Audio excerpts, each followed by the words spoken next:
Okay तो students, good evening to all. आज की इस क्लास के अंदर हम लोग ट्रांजिशन एलिमेंट के करेक्टरिस्टिक्स को आगे बढ़ाते हैं, यानी डी ब्लॉक एलिमेंट्स के जो करेक्टरिस्टिक्स हमने पिछली क्लास में जहां पे छोड़ा था उसे हम लोग आगे बढ़ाते हैं। ठीक है, चलिए, तो बातचीत बहुत हो गई हमारे बीच में। अब मैं सीधा टॉपिक पे आता हूं और आप सभी लोग हेडिंग डालेंगे characteristics of D block elements. सभी लोग हेडिंग डालेंगे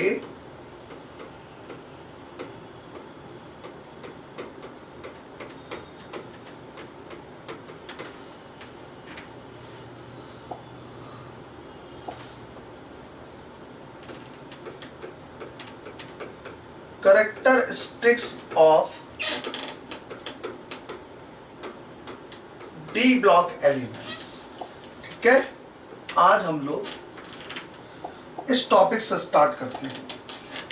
देखो, characteristics of D block elements में आप लोगों ने देखा पिछली क्लास में हमने अप्रोक्सीमेटली 18 से 19 करेक्टरिस्टिक्स लिखे थे, और अगर हम एग्जाम्स में देखेंगे तो उनमें से केवल 4-5 करेक्टरिस्टिक्स पे ही सवाल पूछे जाते हैं, उसी के इर्द गिर्द एग्जाम में चलते हैं। लेकिन हमें पढ़ने सभी हैं, क्योंकि अभी उसी से सवाल आ रहे हैं कि ट्रांजिशन एलिमेंट और उसमें कुछ कैरेक्टरिस्टिक्स मेंशन्ड है, that is electronic configuration, that is colour, that is magnetic properties और कुछ इनकी ऑक्सीडेशन स्टेट वगैरह, और इसी के इर्द गिर्द सवाल घूम रहा है ज्यादातर। लेकिन कल को सिलेबस थोड़ा सा भी चेंज हो गया अगर, और उसने केवल ये लिख दिया transition element and there characteristics, तो फिर सब कुछ आएगा और एंड टाइम पर हम सब कुछ पढ़ें।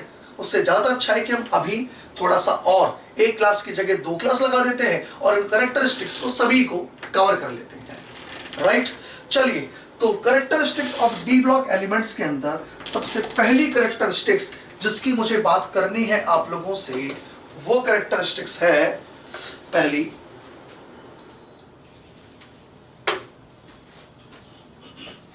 चलिए, तो पहली कैरेक्टरिस्टिक्स जो हमें पढ़नी है that is the metallic characters. देखिए,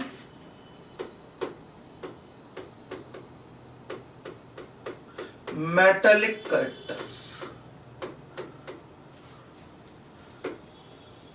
तो हम सबसे पहले तो क्या लिख सकते हैं कि जितने भी डी ब्लॉक एलिमेंट्स होते हैं वो सारे के सारे मेटालिक नेचर्स रखते हैं। All d block elements are metallic nature. All d block elements, सबसे पहले तो हम क्या लिखें, सभी डी ब्लॉक एलिमेंट्स जो हैं, all d block elements, all D block elements have metallic nature। सभी की नेचर कैसी होती है? मेटालिक। पहले तो हमें ये चीज ध्यान रखनी है कि सभी की नेचर मेटालिक होती है। ओके, अब मेटालिक नेचर का मतलब क्या है, यानी इनमें मेटल के कैरेक्टरिस्टिक्स हैं, और मेटल के कैरेक्टरिस्टिक्स क्या होते हैं कि ये हार्ड होते हैं, इनमें हाई टेंसाइल स्ट्रेन होती है, डक्टाइल होते हैं, मैलिएबल होते हैं, और हम कहते हैं कि ये शो मेटेलिक लस्टर्स। मेटेलिक लस्टर का मतलब धात्विक चमक, इनमें धात्विक चमक होती है, ये हार्ड भी होते हैं, तन्यता होती है इनके अंदर, इसके अलावा लचीले भी होते हैं ये, इसके अलावा इन्हें खींचा जा सकता है, डिफॉर्म्ड किया जा सकता है, जिनको मैंने बोला डक्टाइल, मेलिएबल, करेक्ट, ये सब कैरेक्टरिस्टिक्स होते हैं इन मेटल्स के। तो मैं क्या लिख सकता हूं कि these are hard, having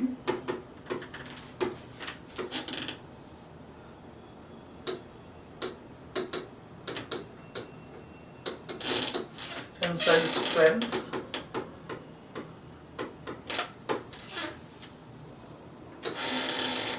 these are, हम कहते हैं ये डक्टाइल होते हैं, या मैं ये कह दूं कि बेसिकली ये मैलिएबल भी होते हैं, तो मैं कह दूं these are ductile and malleable, मतलब जिनको खींचा जा सकता हो, जो मुलायम होते हैं, उन्हें हम कहते हैं डक्टाइल, मैलिएबल। ठीक है, मैलिएबल। और इनके अंदर है ना डी ब्लॉक एलिमेंट्स चूंकि मेटेलिक नेचर रखते हैं तो कहते हैं इनके अंदर है ना धात्विक चमक होती है, जिसको आप कहते हो कि these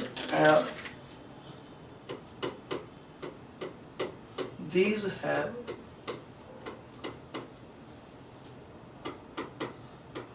metallic luster, इनमें धात्विक चमक होती है। अब देखिए तो मोस्ट इंपॉर्टेंट क्या है इनके अंदर कि दीज आर मेटेलिक कंडक्टर और ये गुड कंडक्टिविटी शो करते हैं, तो हम कह दें कि these are good conductor also. भाई मेटल्स है ना, तो इसका मतलब these are good conductor also. अब चूंकि ये कंडक्टेंस शो करते हैं, ये कंडक्टर है, इसका मतलब ये कंडक्टेंस शो करते हैं, तो यदि ये कंडक्टेंस शो करते हैं तो इसको किस कैटेगरी में डालूं? मैं इसको इलेक्ट्रोलाइटिक कंडक्टेंस में डालूं या मेटेलिक कंडक्टेंस में डालूं? तो मैं कहूंगा दीज आर मेटेलिक कंडक्टर्स। ये मेटेलिक कंडक्टर्स यानी कि इलेक्ट्रॉनिक कंडक्टेंस के अंदर जाएगा ये पार्ट, तो these are good conductor also. तो मैं कह दूं ये एक प्रकार की इलेक्ट्रॉनिक कंडक्टेंस है। ये क्या है? एक प्रकार की इलेक्ट्रॉनिक कंडक्टेंस, यानी कि ये मेटेलिक कंडक्टर्स हैं। ये कैसे हैं? These are metallic conductors. और अगर ये मेटेलिक कंडक्टर्स है ना, तो इसका मतलब हम इलेक्ट्रॉनिक कंडक्टेंस की बात कर रहे हैं। तो देखो अब मैं यहां से दो चीजें चला देता हूं। अब मैं थोड़ा सा ध्यान रखना, जब ऐसी चीजें चलती है ना तो हमें कई बार टॉपिक के इधर या उधर भी जाना पड़ता है एक कंपैरिजन के लिए, क्योंकि वहां से सवाल बनते हैं। क्या मतलब है कि देखिए कंडक्टेंस की चर्चा हो गई अब हमारे बीच में, और मैं थोड़ा सा एक आइडिया आपको दे दूं। बाकी आप मेरे जब इलेक्ट्रोकेमिस्ट्री में कंडक्टेंस के वीडियोस देखेंगे तो वहां आपको और भी डिटेल के अंदर मिल जाएगा। तो कंडक्टेंस दो प्रकार की हम लोग बेसिकली पढ़ते हैं। कौन कौन सी पढ़ते हैं? एक तो होती है इलेक्ट्रॉनिक और एक होती है इलेक्ट्रोलाइटिक कंडक्टेंस। क्लियर? एक होती है इलेक्ट्रॉनिक कंडक्टेंस, एक तो इसकी बात करते हैं। ये होती है बेसिकली इलेक्ट्रॉनिक कंडक्टर्स के लिए, यानी कि मेटल्स के लिए। और एक होती है इलेक्ट्रोलाइटिक कंडक्टेंस। इलेक्ट्रोलाइटिक कंडक्टेंस ये किसके लिए होती है? मेटल्स के लिए नहीं होती है, याद रखना, इलेक्ट्रोलाइट्स के लिए होती है। किसके लिए होती है? इलेक्ट्रोलाइट्स। ओके, अब आप मुझे ये बताइए कि यहां मेटल के अंदर जो कंडक्टेंस मिली वो किसके कारण मिलती है? वो बिकॉज ऑफ इलेक्ट्रॉन मिलती है। इलेक्ट्रॉनिक कंडक्टेंस जो हमें मिली और इसके लिए रिस्पॉन्सिबल फैक्टर कौन है? Electron. Because of electron electronic conductance मिलती है। और इलेक्ट्रोलाइट में जो हमें इलेक्ट्रोलाइटिक कंडक्टेंस मिलती है इलेक्ट्रोलाइट के कारण, वो रिस्पॉन्सिबल किस पर है? तो बिकॉज ऑफ आयंस। ये आयंस के कारण हमारे को कंडक्टेंस मिलती है। क्लियर? अब क्या होता है, ये दोनों क्यों सेपरेट किया? क्योंकि यहां से एक सवाल तो बनता है, पहला इनके ऊपर टेम्परेचर का इफेक्ट हमें देखना आना चाहिए। सवाल बनता है सीधा सीधा इफेक्ट ऑफ टेम्परेचर। चाहे हम मेटेलिक कंडक्टर पढ़ रहे हैं, मेटेलिक कंडक्टेंस पढ़ रहे हैं, और कहां पढ़ने वाले हैं हम इसको, मेटेलिक को, जब आगे जाके हम इसी यूनिट में हमारे कोर्स में मेंशन्ड है conductor, semi conductor and insulator, वहां फिर से आएंगी ये सारी चीजें। क्लियर? तो इफेक्ट ऑफ टेम्परेचर हम इसकी बात करते हैं। तो जैसे जैसे टेम्परेचर इंक्रीज, तो टेम्परेचर का इफेक्ट हमारा इस पर भी होता है और टेम्परेचर का इफेक्ट हमारा इस पे भी होता है। टेम्परेचर का इफेक्ट इलेक्ट्रॉनिक कंडक्टेंस में भी होता है और इलेक्ट्रोलाइटिक कंडक्टेंस में भी होता है। करेक्ट? अब देखो सुनो, इलेक्ट्रॉनिक कंडक्टेंस में क्या होता है, अगर मैं यहां पे टेम्परेचर बढ़ाता हूं तो टेम्परेचर के बढ़ाने से आयंस में वाइब्रेशंस बढ़ते हैं, रैंडमनेस बढ़ती है आयंस की, और इससे उनकी इलेक्ट्रॉनिक कंडक्टेंस कम हो जाती है। तो हम कहते हैं टेम्परेचर के बढ़ने से एक्चुअली क्या होता है, वाइब्रेशंस इंक्रीज होते हैं, वाइब्रेशन इंक्रीज होते हैं। अगर वाइब्रेशन इंक्रीज हो गए तो इससे क्या हुआ, आयंस की रैंडमनेस इंक्रीज हो जाती है, रैंडमनेस इंक्रीज हो जाती है, और इलेक्ट्रॉनिक कंडक्टेंस जो है वो टेम्परेचर के बढ़ाने से, इलेक्ट्रॉनिक कंडक्टेंस याद रहे, इलेक्ट्रॉनिक कंडक्टेंस किसकी, याद रहे, कंडक्टर्स की, मेटल्स की। इसकी बात हो रही है, कंडक्टर्स की बात हो रही है। ये मैं फिर कह देता हूं आपको, यहां मेटल्स की बात कर रहा हूं मैं, यहां सेमीकंडक्टर्स की मैं यहां बात नहीं कर रहा हूं। फिर मैं आप लोगों को रिकॉल करा देता हूं, इलेक्ट्रॉनिक कंडक्टेंस में मैं मेटल ले रहा हूं यानी कंडक्टर्स ले रहा हूं, और अगर मैं वहां टेम्परेचर इंक्रीज कर देता हूं तो वाइब्रेशंस बढ़ते हैं, रैंडमनेस बढ़ती है, तो मूवमेंट में दिक्कत आती है आयंस को, इलेक्ट्रॉन्स को। तो इलेक्ट्रॉनिक कंडक्टेंस ऑफ मेटल्स ये डिक्रीज हो जाती है। और यदि मैं इलेक्ट्रोलाइटिक कंडक्टेंस की बात करता हूं तो इसके ऊपर भी टेम्परेचर का इफेक्ट तो होता ही होगा। तो टेम्परेचर का यहां इफेक्ट क्या होता है कि अगर हम टेम्परेचर बढ़ाओगे तो स्ट्रॉन्ग इलेक्ट्रोलाइट और वीक इलेक्ट्रोलाइट दोनों की कंडक्टेंस में इफेक्ट पड़ेगा। तो मैं दोनों के लिए कह रहा हूं इलेक्ट्रोलाइटिक कंडक्टेंस बढ़ जाती है टेम्परेचर के बढ़ने के साथ साथ। स्ट्रॉन्ग के लिए अलग रीजन बोला जाता है, वीक इलेक्ट्रोलाइट के लिए अलग चीजें बोली जाती है। ये बातें हम बोलेंगे इलेक्ट्रोकेमिस्ट्री में। अभी तो हम कैरेक्टरिस्टिक्स ऑफ ट्रांजिशन एलिमेंट पढ़ रहे हैं, अब एक जनरल बात लिखेंगे, जनरल पॉइंट लिखेंगे कि टेम्परेचर के बढ़ने से इलेक्ट्रोलाइटिक कंडक्टेंस बढ़ जाती है। राइट, तो हम यहां क्या लिख रहे हैं कि जैसे जैसे टेम्परेचर इंक्रीज होता है तो इनके जो कंडक्टेंस है यानी इलेक्ट्रोलाइटिक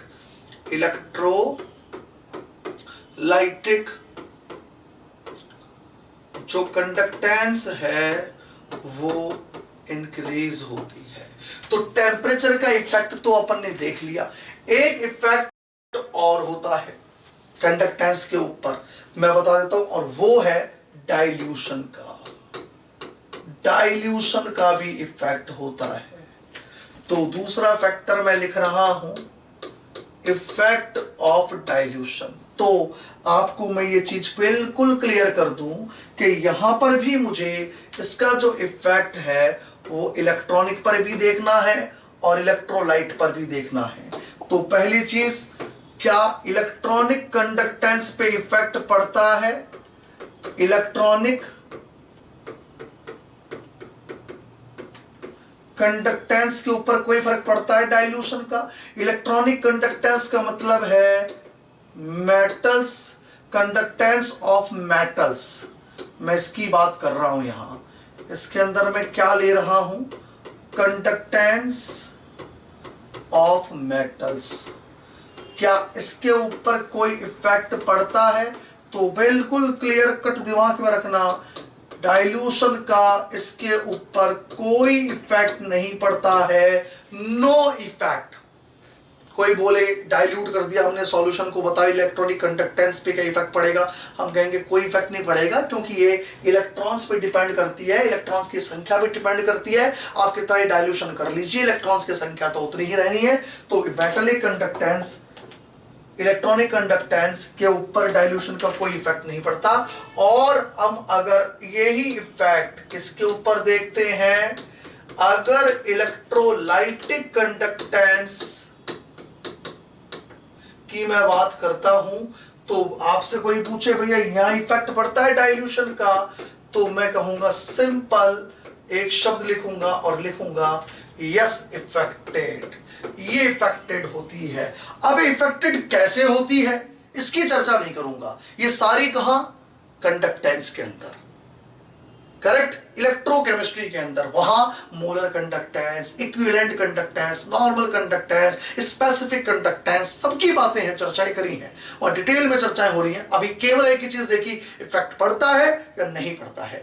जो चीज हम पढ़ रहे हैं वो है मेटल्स, उस पर तो इफेक्ट नहीं पड़ता, तो बात ही खत्म। और इलेक्ट्रोलाइट पे इफेक्ट पड़ता है, कैसे पड़ता है, जहां पर पड़ी जाती है वहां देखेंगे, अभी क्यों दिमाग लगाए हम लोग, करेक्ट। तो हम कह देंगे इसमें बस केवल yes affected, that is the effect of dilution. तो हमारे कौन सी प्रॉपर्टी हमने देखी कि ये तो नॉर्मल कैरेक्टरिस्टिक्स थी, टेंसाइल स्ट्रेन हाई होती है, राइट, ये डक्टाइल्स होते हैं और इसके अलावा मैलिएबल्स होते हैं, मेटलिक क्लस्टर शो करते हैं, गुड कंडक्टर्स होते हैं। इस कंडक्टर पॉइंट को मैंने अच्छी तरह से आप लोगों से थोड़ा डिस्कस कर लिया, electronic conductance, electrolytic conductance, temperature का इफेक्ट और डाइल्यूशन का इफेक्ट। अब देखिए एक पॉइंट और है कि जो ये मेटल्स होते हैं, है ना, transition elements, D block element जो ये है, इनकी अगर मैं बात करूं तो ये बीसीसी पैकिंग देते हैं, ये एफसीसी पैकिंग देते हैं, ये एचसीपी 3D पैकिंग भी देते हैं। आ रही है बात समझ में? ये इनमें से कोई सी भी पैकिंग दे सकते हैं, याद रखना। मतलब या तो बीसीसी देंगे ट्रांजिशन एलिमेंट, या एफसीसी ही देंगे, या हम ये कहते हैं एचसीपी 3D भी दे देंगे, कुछ भी दे सकते हैं। लेकिन जिंक, कैडमियम, मरकरी और मैग्नीज, ये चार ऐसे एलिमेंट्स हैं डी ब्लॉक के जो इनमें से एक से ज्यादा प्रकार की पैकिंग दे सकते हैं। जैसे जिंक की बात करूं तो वो इनमें से कोई एक नहीं, कोई भी दो या कोई भी तीन, हर प्रकार की पैकिंग रख सकता है। या कैडमियम की बात करूं या मरकरी की बात करूं, इनमें more than one kind of packing हो सकती है। तो हम क्या कह रहे हैं, सुने भैया, कि ट्रांजिशन एलिमेंट या कह दो दीज एलिमेंट, ट्रांजिशन ना बोल के these element, because D block element बोल रहा हूं मैं। दीज एलिमेंट्स, दीज का मतलब D block elements, these element show BCC, FCC and HCP 3D packing, 3D close packing, इस प्रकार की पैकिंग ये एलिमेंट शो करते हैं। लेकिन साथ में मैं एक चीज बिल्कुल और क्लियर कर दूं, ये ध्यान रहे कि जिंक, कैडमियम, मरकरी और मैग्नीज, ये चार ऐसे एलिमेंट्स हैं डी ब्लॉक के which show more than one kind of packing. मतलब ये केवल एक ही प्रकार की पैकिंग शो करे जरूरी नहीं है, एक से ज्यादा प्रकार की पैकिंग भी ये शो करते हैं। तो जिंक, कैडमियम, मरकरी और manganese show more than one kind of packing. ये लीजिए, more than one kind of packing, ये एक से ज्यादा प्रकार की पैकिंग भी शो कर देते हैं। ये मैंने सबसे पहले आप लोगों से मेटालिक नेचर इनकी डिस्कस करी डी ब्लॉक एलिमेंट्स के लिए। पहले कैरेक्टरिस्टिक्स की बात मैंने आप लोगों से कर ली है, that is the first characteristics of D block elements. आइए अब मैं दूसरे कैरेक्टरिस्टिक्स की बात आपसे करता हूं और वो है melting point and boiling point. Melting point and boiling point, यहां से सवाल बन सकता है कभी भी, that is the physical properties melting point and boiling point. आइए जरा इसको हम समझते हैं। देखो मेल्टिंग पॉइंट और बॉइलिंग पॉइंट की अगर हम बात करें तो एक्चुअली क्या देखा गया है कि अगर मैं ग्राफ की बात करता हूं, सिंपल ग्राफ की बात करता हूं, है ना, तो 3D series, 4D series, 5D series, इनके कुछ ना कुछ ग्राफ तो होते होंगे मेल्टिंग पॉइंट वगैरह बॉइलिंग पॉइंट के। तो ग्राफ कैसे मिले हैं, आओ मैं जरा आपको समझा देता हूं। कुछ इस प्रकार के ग्राफ्स हमारे को देखने को मिलते हैं। जैसे 3D सीरीज का मैंने कहा, एक अपर तक गया, फिर नीचे आया, फिर ये ऊपर गया, फिर ये नीचे आया, ये 3D सीरीज का ग्राफ हो गया। अगर मैं 4D सीरीज का ग्राफ लेता हूं बिल्कुल ऐसे ही, तो वो क्या हुआ, फिर ये ऊपर गया, फिर ये कुछ नीचे आया, फिर ये ऊपर गया और फिर ये नीचे आया। ये ग्राफ इस तरीके का होता है 4D सीरीज का। लेकिन जब मैं 5D सीरीज की बात करता हूं, लीजिए। तो 5D सीरीज का ग्राफ कुछ इस प्रकार का होता है, ये लीजिए और ये लीजिए। अब ये देखा गया कि यहां देखो, यहां पर अगर मैं आपसे ये कह दूं कि ये एटॉमिक नंबर है, बहुत ध्यान से समझना, देखो सीधे सीधे सवाल, अगर पढ़ा हुआ है तो कर लेंगे, नहीं तो नहीं करेंगे। देखो, और इधर मैं ले लूं, या तो ये मेल्टिंग पॉइंट्स है या बॉइलिंग पॉइंट्स है, जो भी है, जनरल बात कर रहा हूं, ये ध्यान रखना। या तो मान लेते हैं ये मेल्टिंग पॉइंट है, या मैं कह दूं बॉइलिंग पॉइंट है, ठीक है। स्पेशली अपन मेल्टिंग पॉइंट मेटल्स पढ़ रहे हैं तो मेल्टिंग पॉइंट की बात करते हैं अपन, क्योंकि इसमें थोड़े से एबनॉर्मल बिहेवियर मिल सकते हैं। मेल्टिंग पॉइंट पे आएगा अपने पास पॉइंट, मेल्टिंग पॉइंट है ना। तो आपने देखा कि यहां पहले ये बढ़ रहा है, फिर कम हुआ, फिर थोड़ा बढ़ के कम होने लग गया, ऐसा कुछ है। अब ये जो वैल्यू है ना, बड़ी एबनॉर्मल वैल्यू, ये होती है मैग्नीज की, ये होती है टेक्नीशियम की, ये ध्यान रखना, मैग्नीज और टेक्नीशियम। और ये पीक सबसे ज्यादा ये किसकी है? टंगस्टन की। लीजिए, ये सबसे पहले हमने लिखा। ओके, बात समझ में आ गई यहां तक? अब देखो, सुनो, मेल्टिंग पॉइंट का मतलब हो गया कि किसी भी सॉलिड को, किसी भी मेटल को मेल्ट करने के लिए हमने कितना टेम्परेचर देना है, किसी भी मेटल को सॉलिड से लिक्विड में कन्वर्ट करने के लिए कितना टेम्परेचर दिया गया, कितनी हीट दी गई, that is called melting point. यही तो चीज होती है कि कोई भी एक सॉलिड है, ये लीजिए, हमने इसको क्या दिया? टेम्परेचर, और ये क्या बन गया? लिक्विड। लॉजिक, टेम्परेचर दिया गया तो ये क्या बन गया? लिक्विड। अब मैं जो कह रहा हूं आप समझना, ये टेम्परेचर दिया गया और ये सॉलिड किस में कन्वर्ट हो गया? लिक्विड में। और मैं कह रहा हूं ये टेम्परेचर ही इस सॉलिड का मेल्टिंग पॉइंट हो गया। अब एक बात बताओ, सॉलिड को जब आप लिक्विड में कन्वर्ट करेंगे तो सॉलिड के जो पार्टिकल्स हैं उनके बीच के अंदर जो बॉन्ड स्ट्रेंथ है, उस बॉन्ड स्ट्रेंथ को आपको तोड़ना पड़ेगा। और ये बॉन्ड जनरली क्या होते हैं? Metallic bond, generally metallic bond. इसके अलावा भी अट्रैक्टिव फोर्स तो एटम्स के बीच में और भी कई प्रकार के होते हैं, normal electronic interactions, right van der Waals interactions, कई प्रकार की इंटरेक्शंस काम करती है, बट मेन जो फैक्टर है वो मेटालिक बॉन्ड स्ट्रेंथ है। करेक्ट? तो हम जो कहना चाह रहे हैं आप समझना कि यहां जो मेन बॉन्ड स्ट्रेंथ है जो मेटालिक है वो क्या है? मेटालिक बॉन्ड स्ट्रेंथ, मेन चीज। ओके, इसके अलावा भी और भी प्रकार के हम फोर्स कह सकते हैं एटम्स के बीच में जो कि मेल्टिंग पॉइंट के लिए रिस्पॉन्सिबल होता है, जिसमें से एक मोस्ट इंपॉर्टेंट है इनकी क्लोज पैकिंग। करेक्ट भाई, मेटालिक बॉन्ड स्ट्रेंथ तो एक रीजन है, इसके अलावा कौन कैसा क्लोजली पैक्ड है, इनकी पैकिंग एफिशिएंसी, इनकी आपस में क्लोजली पैक्ड होने की टेंडेंसी, ये सब कुछ इनके मेल्टिंग पॉइंट डिसाइड करते हैं। तो एक मैं जनरल बातें लिखा रहा हूं, सीधे रिजल्ट्स हमारे को ध्यान रखने हैं, सवाल बनते हैं, ये ध्यान रखना। अगर हम जनरल बात करें कि भाई हमसे ही पूछ ले कि बताइए 3D सीरीज, बताइए 4D सीरीज, बताइए 5D सीरीज, इनके मेल्टिंग पॉइंट का ऑर्डर क्या है, तो हम कहेंगे अगर मेल्टिंग पॉइंट के ऑर्डर की मैं बात यहां पे करता हूं तो ये कहूंगा 3D सीरीज के मेल्टिंग पॉइंट से ज्यादा 4D सीरीज का मेल्टिंग पॉइंट होता है, और 4D सीरीज के मेल्टिंग पॉइंट से ज्यादा इसका मेल्टिंग पॉइंट होता है। आई बात समझ में? क्लियर? 3D से ज्यादा 4D का, 4D से ज्यादा 5D का होता है। राइट? तो ये ध्यान रहे आप लोगों को, पहली चीज। दूसरी चीज, लेकिन इसमें एक्सेप्शन भी है, इसमें एक्सेप्शन भी हैं। वो एक्सेप्शन हमारे को पता होना बहुत जरूरी है। एक्सेप्शन क्या है वो जरा आप लोग देखेंगे। एक्सेप्शन कुछ ऐसा है, एक्सेप्शन कुछ ऐसा है कि अगर मैं यहां पे कॉपर लेता हूं, सिल्वर लेता हूं और गोल्ड लेता हूं, अगर मैं यहां पे जिंक लेता हूं, कैडमियम लेता हूं और मरकरी लेता हूं, ये लीजिए, ये 3D है, ये 4D है, ये 5D है, ये भी 3D है, ये 4D है और ये 5D है।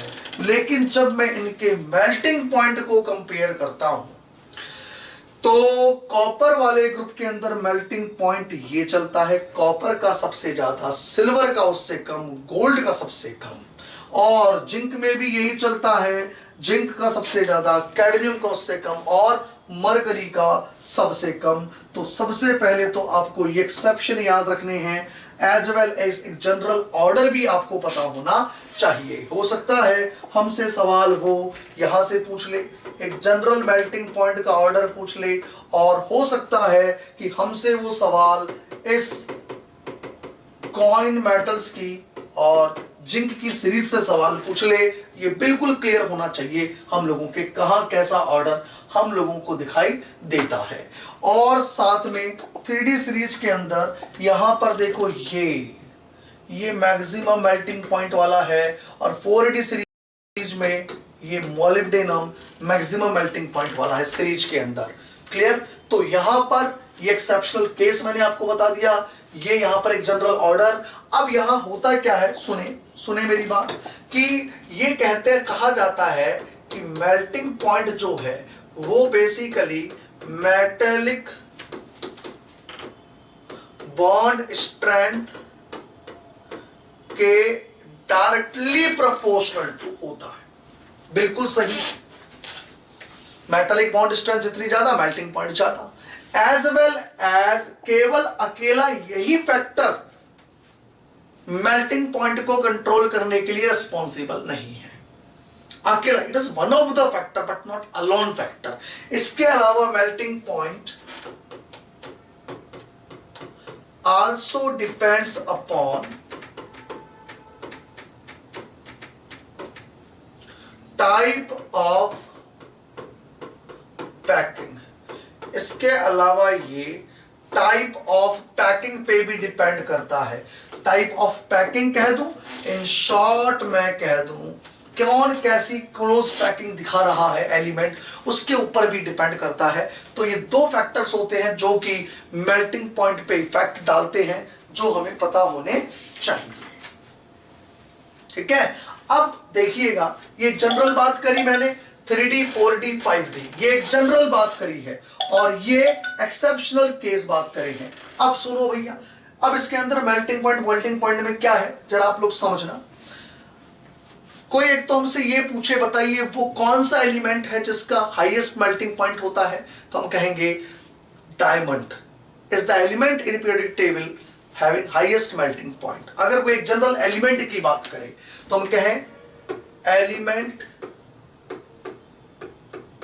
having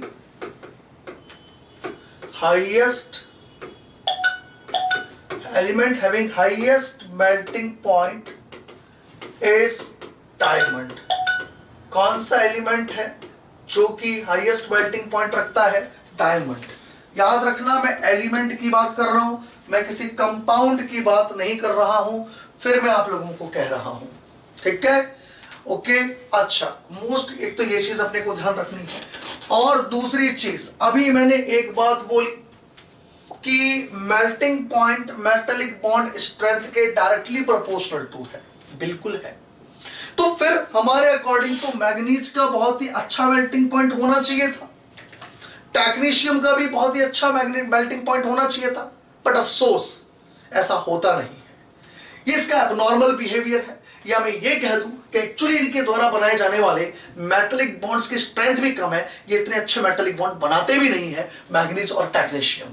क्यों? क्योंकि एक्चुअली हम कहते हैं मेटेलिक बॉन्ड, अभी मेटेलिक बॉन्ड में मैं आप लोगों को पढ़ाऊंगा कि मेटेलिक बॉन्ड बनने के लिए अनपेड इलेक्ट्रॉन का होना जरूरी है, बिल्कुल होना जरूरी है। फिर हम कहते हैं जितने ज्यादा अनपेड इलेक्ट्रॉन होंगे मेटेलिक बॉन्ड स्ट्रेंथ उतनी ही ज्यादा होगी, ये भी बात बिल्कुल सही है। लेकिन इसके अंदर एक बात का जुड़ना बहुत जरूरी है कि अनपेड इलेक्ट्रॉन वो वाले जो मेटेलिक बॉन्ड बनाने में इंटरेस्ट भी रखते हो।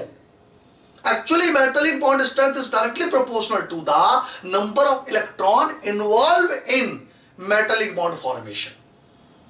और ये जो इन्वॉल्व होने वाले इलेक्ट्रॉन होते हैं, इनके लिए अपन जनरली ये कह देते हैं कि as the number of unpaired electron increases, तो इन्वॉल्व होने वाले इलेक्ट्रॉन्स की संख्या भी बढ़ेगी, तो मेटेलिक बॉन्ड स्ट्रेंथ भी बढ़ेगी।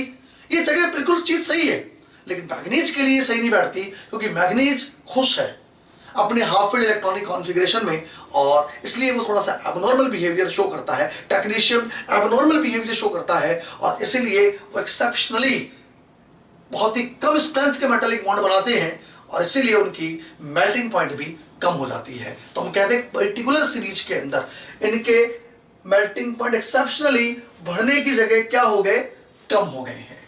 आई बात समझ में?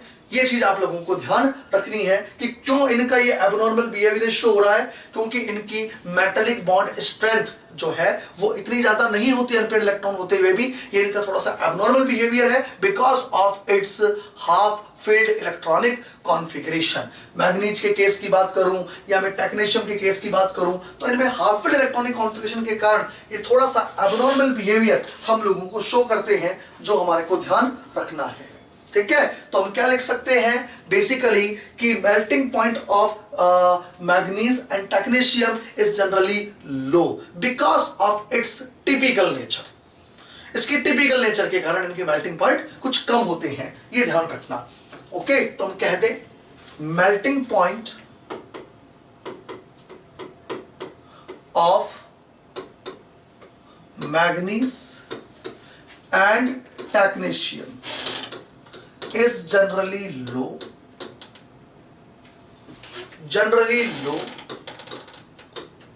because of its typical nature। अब वो मैंने इलेक्ट्रॉनिक कॉन्फ़िगरेशन को टिपिकल नेचर लिख दिया, वो मैं मेटालिक बॉन्ड के अंदर अभी थोड़ा सा समझा दूंगा आपको। ठीक है, ये लीजिए, तो एबनॉर्मल बिहेवियर हो गया थोड़ा सा मैग्नीज का और टेक्नीशियम का। अब पूरी पीरियोडिक टेबल के अंदर अगर मैं आपसे ये पूछूं कि बताइए पूरी पीरियोडिक टेबल में specially in D block elements कि डी ब्लॉक एलिमेंट्स में पीरियोडिक टेबल में सबसे कम मेल्टिंग पॉइंट किसका होता है, तो आप क्या बोलेंगे?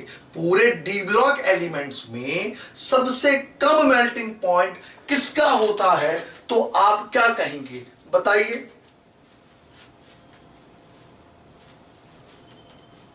बोलो भाई बोलो।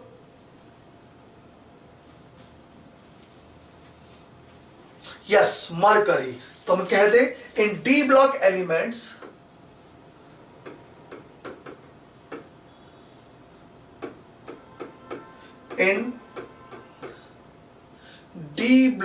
Elements mercury has lowest melting point. Mercury का लोएस्ट मेल्टिंग पॉइंट होता है। क्लियर? और यदि मैं आपसे कहूं बताइए 3D सीरीज के अंदर सबसे कम मेल्टिंग पॉइंट किसका होगा? पूरी 3D सीरीज में मेल्टिंग पॉइंट सबसे कम किसका होगा बताइए? ये अगर 3D सीरीज बोलूं, ये हमारी 3D है, ये हमारी 4D है, ये हमारी 5D है, तो बताइए सबसे कम किसका होगा इनमें से?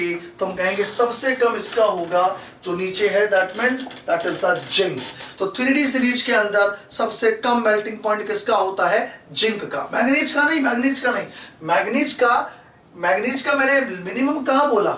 मैंने बोला जनरली लो। जनरली लो का मतलब है कि यहां पे बढ़ने की बजाय मैग्नीज का बढ़ने के बजाय कुछ कम हो गया, मिनिमम थोड़ी हो गया, मिनिमम तो जिंक का होगा, ये ध्यान रखिएगा। तो हम कह देंगे इन 3D series zinc has lowest melting point. अगर 3D सीरीज की हम बात करें तो जिंक का मेल्टिंग पॉइंट सबसे कम होता है।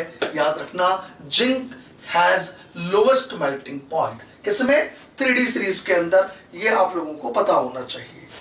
ठीक है, चलिए यहां तक क्लियर हो गया। और मैग्नीज का एबनॉर्मल बिहेवियर क्यों बोला? क्योंकि मेटालिक बॉन्ड स्ट्रेंथ थोड़े कम हो गए। कम क्यों हो गई? Half filled electronic configuration, stable electronic configuration, so these electrons are not interested interested to form metallic bonds। ठीक है, तो मेल्टिंग पॉइंट और boiling point, melting point specially ये मैंने आपको समझा दिए। अब मैं इसके अंदर एक बहुत ही इंपॉर्टेंट फीचर आपसे डिस्कस कर रहा हूं और that is the radius.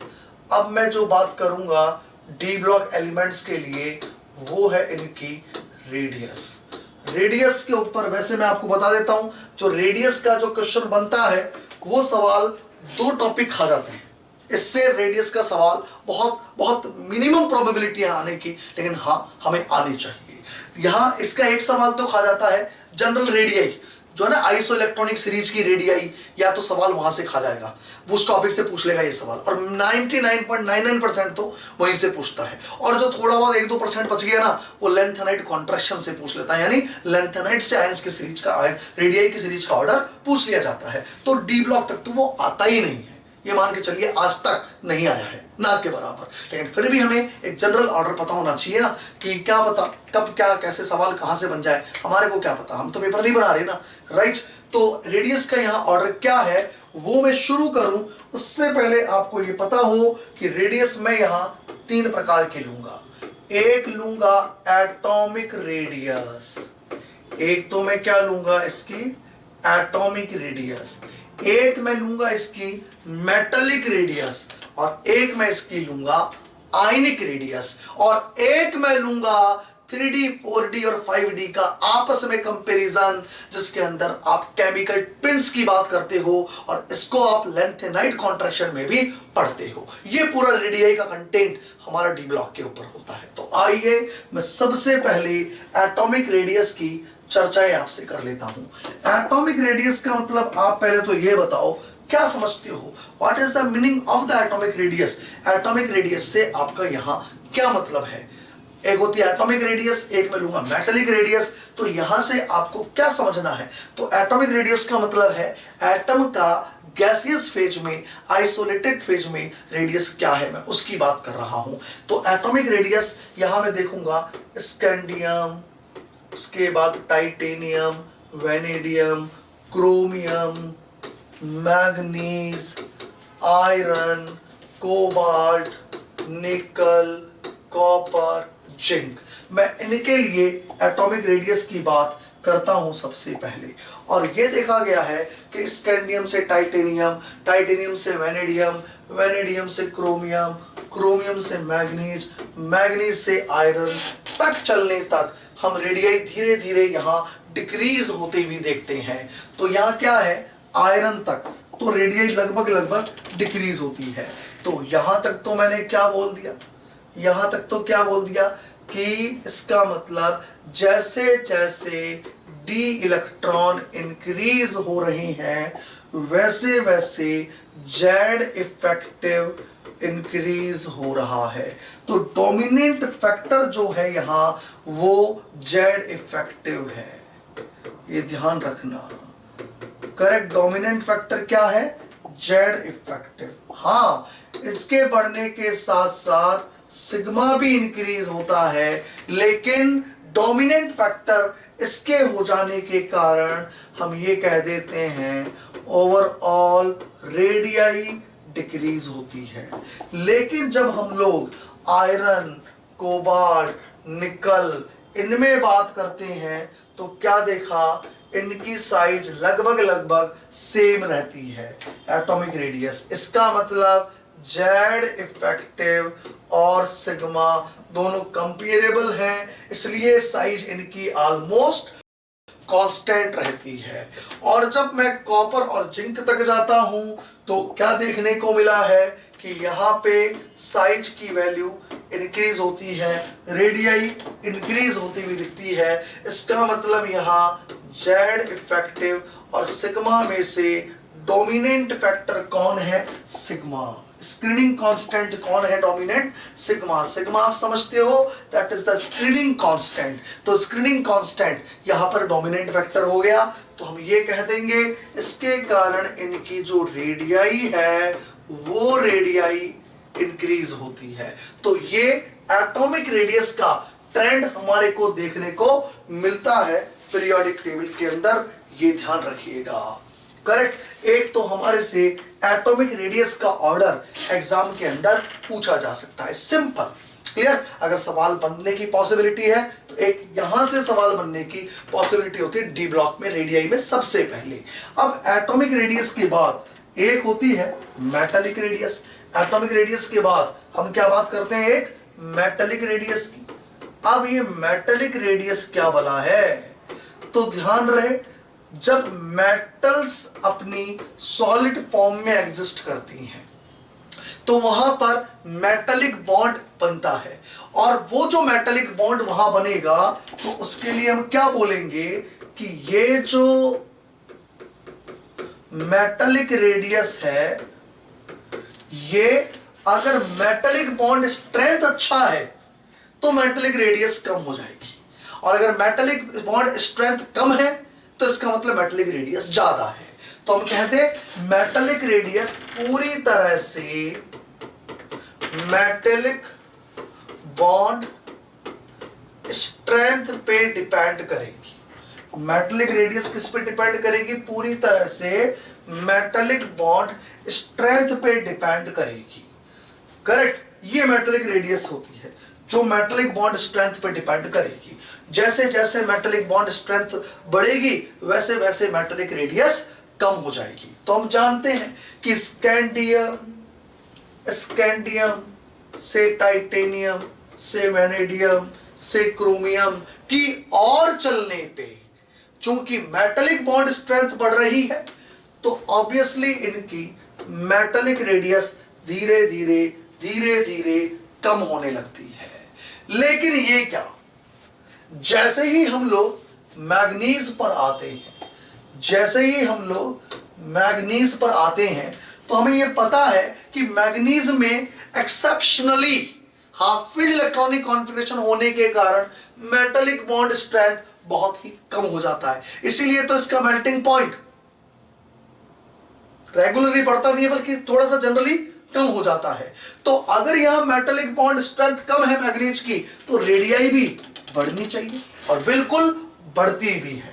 Manganese की कम नहीं होती बल्कि बढ़ जाती है, और फिर से रेडियाई धीरे धीरे कम होना शुरू होती है, और मैग्नीज के बाद हम कहते हैं आयरन, कोबाल्ट और निकल, इनकी लगभग लगभग बराबर होती है। यानी इन सब से इसकी रेडियाई, और इसका मतलब इन सब से लगभग इसकी रेडियाई ज्यादा है, और उसके बाद में फिर कॉपर और जिंक के केस में रेडियाई फिर से इंक्रीज हो जाती है।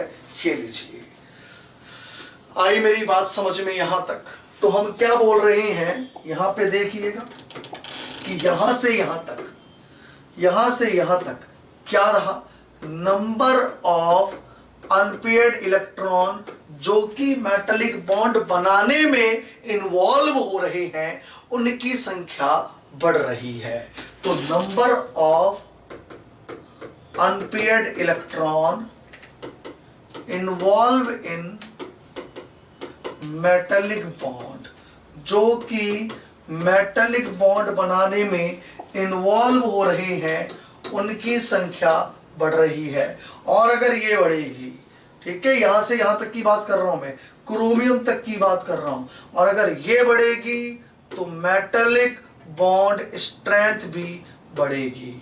मेटालिक बॉन्ड स्ट्रेंथ अगर बढ़ेगी तो ऑब्वियसली इनकी मेटालिक रेडियाई जो है वो कम हो जाएगी।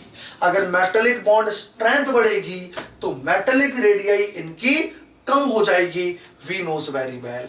और उसके बाद आप देखिए ये एक्सेप्शनली एकदम से वैल्यू बढ़ी, क्यों बढ़ी, वी नोज वेरी वेल, और फिर धीरे धीरे धीरे धीरे कम हो रही है वैल्यूज। क्यों? क्योंकि इधर से इधर चलने पे मेटालिक बॉन्ड स्ट्रेंथ धीरे धीरे कम हो रही है, और अगर मेटालिक बॉन्ड स्ट्रेंथ कम हो गई तो ऑब्वियसली जो मेटालिक रेडियाई है वो धीरे धीरे बढ़ने लगेगी। तो मेटालिक रेडियस के अंदर आप देख रहे हैं ये थोड़ा सा एक्सेप्शनली हमारे को एक अलग ही बिहेवियर यहाँ पे शो होता हुआ दिख रहा है। अगर मैं इनकी वैल्यूज की बात करता हूँ, राइट, इनकी वैल्यूज अगर मैं लेता हूँ कुछ पिकोमीटर्स में, तो वो वैल्यूज क्या है आप देखिएगा। अगर मैं इनकी वैल्यूज लेता हूँ तो वैल्यूज क्या है, that is the 163 picometer, that is the 147, ये लीजिए पिकोमीटर, दैट इज द 137, 129, ये लीजिए, और इसका एक्सेप्शनली फिर वैल्यू सबसे ज्यादा बढ़ गया एकदम से, है ना, सबसे ज्यादा तो नहीं बोल सकता, बढ़ गया, और फिर इनकी लगभग लगभग कांस्टेंट 126, 125, 125 और फिर एकदम से इनकी वैल्यू फिर से बढ़ने लगी 129 और 137। ये लीजिए, तो एक जनरल ऑर्डर आप लोगों को यहाँ पे नजर आ रहा है। मैंने वैल्यूज भी आपको दी, वैल्यूज को उलझना नहीं है, हमारे को याद नहीं करनी है, करेक्ट, वैल्यूज वगैरह को याद नहीं करनी, बस इतना याद रखना है कि देखो इसकी वैल्यू एक्सेप्शनली एकदम से बढ़ गई और बढ़ते ही इसकी वैल्यू इनसे भी ज्यादा है, किसके आसपास आ गई, लगभग लगभग जिंक के आसपास इसकी रेडियाई हो गई है। क्लियर, ये चीज आपने देखी। कोई पूछे सबसे बड़ा कौन, स्कैंडियम। ओके, चलिए ये बात हो गई आपके यहां पर मेटालिक रेडियाई की। मेटालिक रेडियाई के बाद अब मैं यहां पे लेता हूं आयनिक रेडियाई। आयनिक रेडियाई से सवाल हम लोगों से बिल्कुल पूछा जा सकता है, कैसा, वो मैं आपको बता देता हूं। अगर आपसे ये पूछे आयनिक रेडियाई डीलिंग किस पर होती है, तो मैं आपको बता देता हूं M+2 ऑक्सीडेशन स्टेट, यानी मैं डी ब्लॉक एलिमेंट्स में जिनकी रेडियाई की बात कर रहा हूं, पहली चीज वो +2 ऑक्सीडेशन स्टेट के अंदर देख रहा हूं। मैं कौन से आयंस ले रहा हूं, +2 ऑक्सीडेशन स्टेट वाले आयंस की रेडियाई की मैं बात कर रहा हूं यहां, ये याद रखना, +2 ऑक्सीडेशन स्टेट वाले। और कोई आपसे कहे कि बताइए +2 ऑक्सीडेशन स्टेट में 3D सीरीज में स्मॉलेस्ट आयन कौन सा है, तो बताइए क्या बोलोगे, क्या बोलोगे। 3D सीरीज के अंदर +2 ऑक्सीडेशन स्टेट में स्मॉलेस्ट आयन कौन सा है, बताइए क्या बोलोगे आप लोग, बोलिए। विच ion is the smallest in +2 oxidation state in 3D series, बोलिए भाई बोलिए।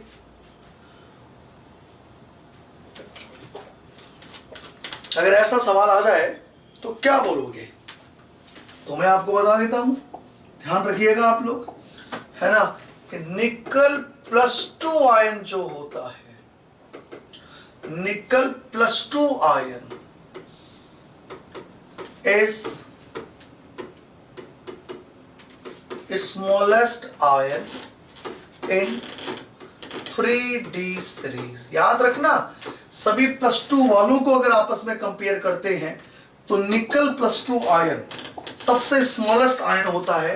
किसी भी साल सवाल पूछ लिया जाएगा, ये याद रखना, नहीं तो गड़बड़ कर जाओगे आप लोग, ठीक है।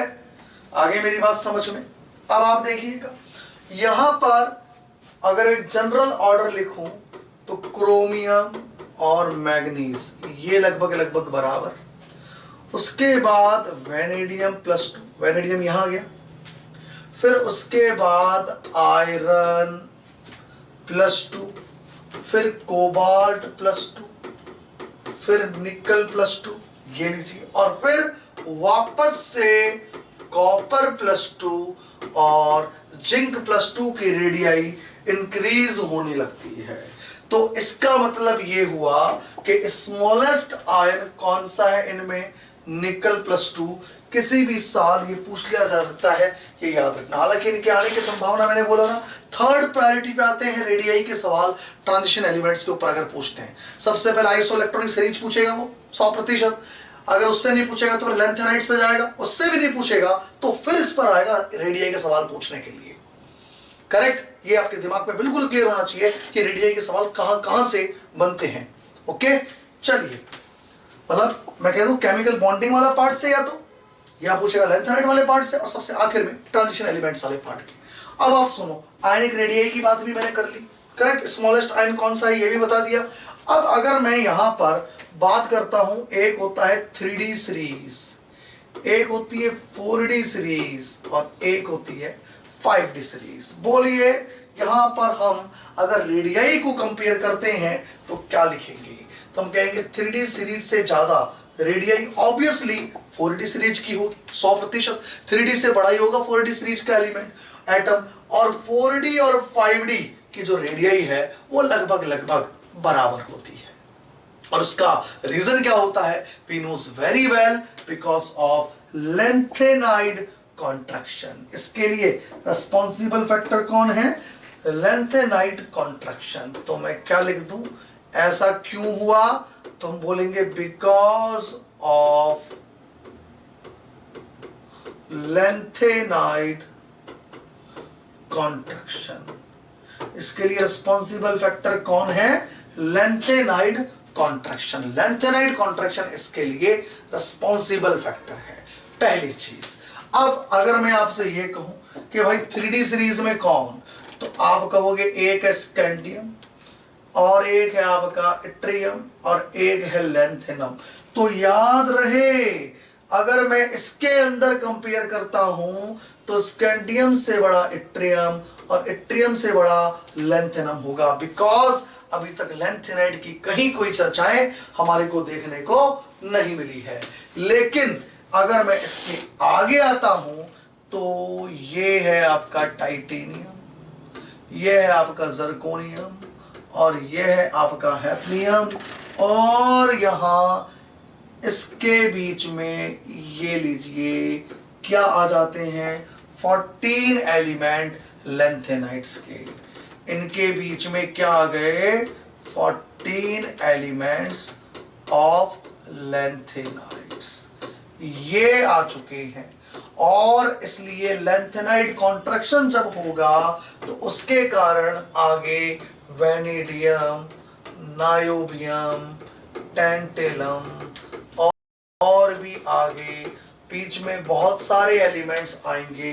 और फाइनली मैं यहां क्या लिख दूं, जिंक, कैडमियम और मरकरी। ये लीजिए, ये मैंने 3D 4D 5D सीरीज यहां पे लिख दी।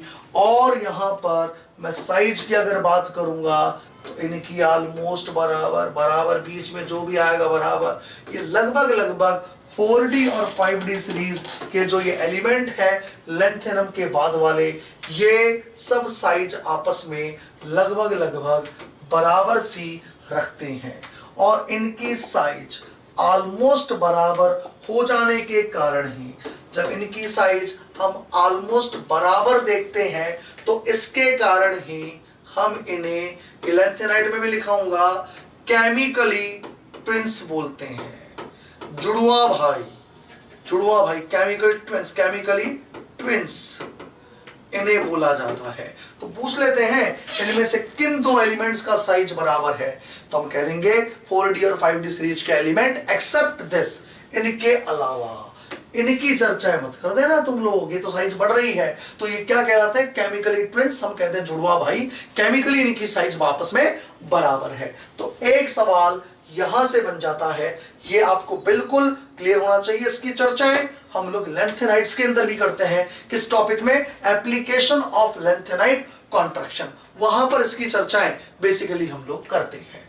ठीक है, तो रेडियई के ऊपर सवाल क्या क्या बना, मैंने बोला या तो सवाल एटॉमिक रेडियस पे बन जाएगा, मेटालिक रेडियस पर बनने की संभावनाएं कम होती है मेटालिक रेडियस पर, बस ये एक्सेप्शनली ये ऑर्डर थोड़ा सा ध्यान रखना है हमारे को। और आयनिक रेडियस में एक सवाल बन सकता है, स्मॉलेस्ट आयन कौन सा है 3D के अंदर सीरीज में, तो निकल +2 ion is the smallest ion, ये पता होना चाहिए। और ये तो बहुत इंपॉर्टेंट टॉपिक है, केमिकली ट्विंस और 4D और 5D सीरीज के एलिमेंट्स का आपस में सेम रेडियई रखना because of lanthanide contraction, lanthanide contraction के कारण ये हमारे को पता होना बहुत जरूरी है।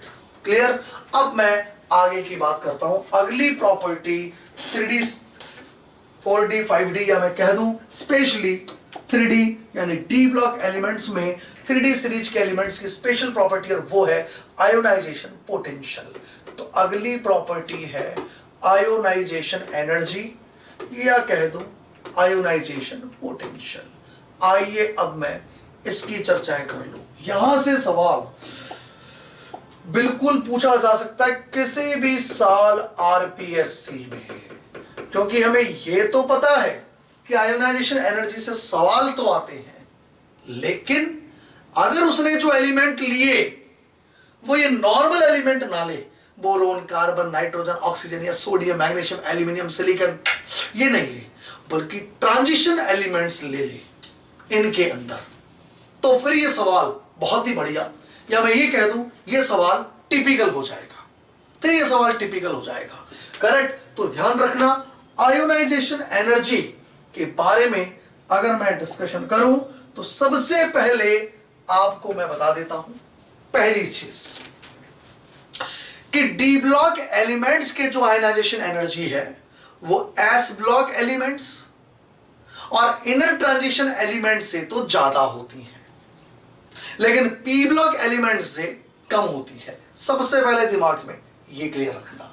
मैंने क्या कहा? D ionization energy of D block elements is generally high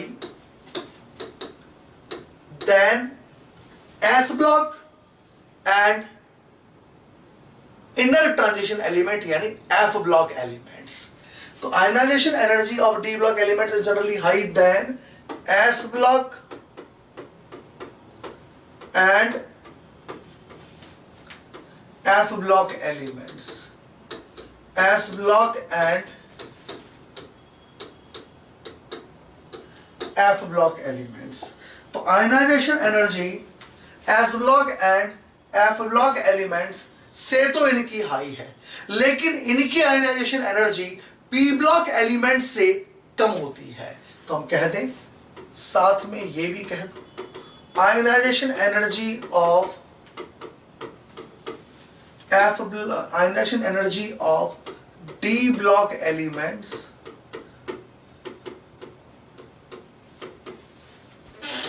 is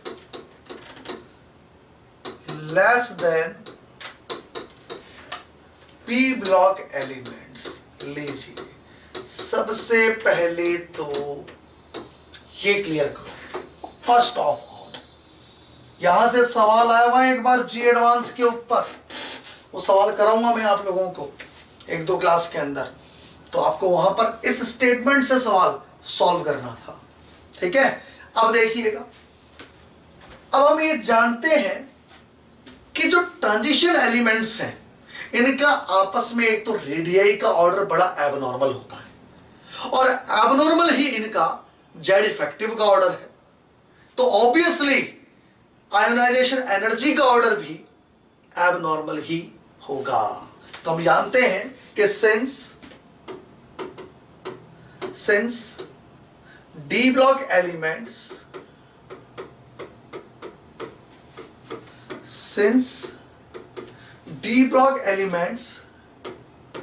has abnormal order of radii and z effective, दोनों का जो ऑर्डर है वो एबनॉर्मल है। ठीक है, इसलिए so there ionization energy order is also abnormal। इसका मतलब आयनाइजेशन एनर्जी का भी जो ऑर्डर होगा वो एबनॉर्मल होगा। वी नोज वेरी वेल, अगर वो एबनॉर्मल है ऑर्डर, तो एबनॉर्मल ऑर्डर क्या है, तो उसको कैसे याद करेंगे हम ट्रिकी मैनर में, जरा आप लोग समझना। ये एबनॉर्मल ऑर्डर हम कुछ इस प्रकार से याद कर सकते हैं। देखो, मैंने लिखा जाने फिर कोई कूपन निकले, जाने फिर कोई कूपन निकले, मारना तिकड़म करोड़पति वाली स्कीम की। ये लीजिए, ये इनका आयोनाइजेशन एनर्जी का एबनॉर्मल ऑर्डर। लो जी, that is the decreasing order of ionization energy. अब सोचो, इनमें से अगर कोई चार एलिमेंट ले ले वो और हमसे आईपी का ऑर्डर पूछ ले, तो अगर हमें ये सीक्वेंस याद ही नहीं तो हम नहीं कर सकते, कितना भी हो जाए हम नहीं कर सकते। तो कैसे याद करोगे? जाने फिर कोई कूपन निकले, जाने फिर कोई कूपन निकले, मारना तिकड़म करोड़पति वाली स्कीम की। कुछ भी बना लेना अपने हिसाब से, आप कोई भी कोड वर्ड बना लेना, कोई खास बात नहीं है। बताओ भाई, बताइए, बात समझ में आ गई आपको? ये ऑर्डर आपके ऑन टिप्स होना बहुत जरूरी है। मैंने कहा ना, अगर सवाल यहां से बन गया तो फिर हम कुछ नहीं कर सकते, अगर हमें याद नहीं तो। वहां कोई कंसेप्ट नहीं काम आता डी ब्लॉक के लिए, क्योंकि एबनॉर्मल जेड इफेक्टिव का ऑर्डर है, एबनॉर्मल रेडियाई का ऑर्डर है, तो ऑब्वियसली आईपी का ऑर्डर भी बड़ा एबनॉर्मल ही होगा। और मैंने तरीका क्या बताया, कोई भी कोड बना लो, कोड जो मैंने बना रखा है, जाने फिर कोई कूपन निकले, मारना तिकड़म करोड़पति वाली स्कीम की। ठीक है, इस तरीके से आप इस ऑर्डर को याद कर सकते हैं, याद रखना। तो एक 3D सीरीज को मैंने आपस में कंपेयर करवाया, और हमसे 3D सीरीज ही पूछेगा, अगर सवाल पूछेगा तो 4D या 5D का आपस में कोई कंपैरिजन नहीं पूछेगा। लेकिन हाँ, हमसे ऐसा कंपैरिजन तो पूछ सकता है ना, 4D का आपस में नहीं पूछेगा, 5D का भी आपस में नहीं पूछेगा, 3D का आपस में पूछ सकता है, ये मैंने आपको सिखा दिया। पर हमसे ये भी तो पूछ सकता है ना, सोच के देखो, जिंक कैडमियम मरकरी पूछ लिया, बताओ आईपी का ऑर्डर क्या है। COHAU का पूछ लिया, बताओ आईपी का ऑर्डर क्या है। या 3D 4D 5D नॉर्मल लिख दिया, बताइए आईपी का ऑर्डर क्या है। अब आप क्या करेंगे, बताइए। अब आप अगर ग्रुप में स्टडी मूव करते हैं तो फिर आईपी का ऑर्डर क्या रखेंगे, ध्यान ये बताइए। बोलिए। आयोनाइजेशन एनर्जी इन ग्रुप, यानी कि 3D से 4D और 4D से 5D। इसकी अगर चर्चा करनी पड़ जाए तो फिर क्या होगा, हमारे को यही समझना है। बताइए भाई, अगर हमसे इस तरीके का सवाल पूछ लिया जाए तो बताइए ऑर्डर क्या होगा, कैसे आप लोग करोगे। ठीक है, ये सवाल तो बन ही सकता है। बेसिक चीज बोली है मैंने, दैट इज कंटेंट। इसी की मैं बात कर रहा हूं कि वो कंटेंट हमारे पास एक जगह लिखा हुआ हो, ताकि हम उन्हें याद करें, और सवाल अगर बन जाए तो हम सटीक सीधे सवाल सॉल्व करें। बस मैं उसी कंटेंट की बात कर रहा हूं जो आप लोगों के लिए हम एक जगह कर रहे हैं और आप लोगों को प्रोवाइड करवा रहे हैं, कि इन चीजों को आप सॉल्व करते चलो।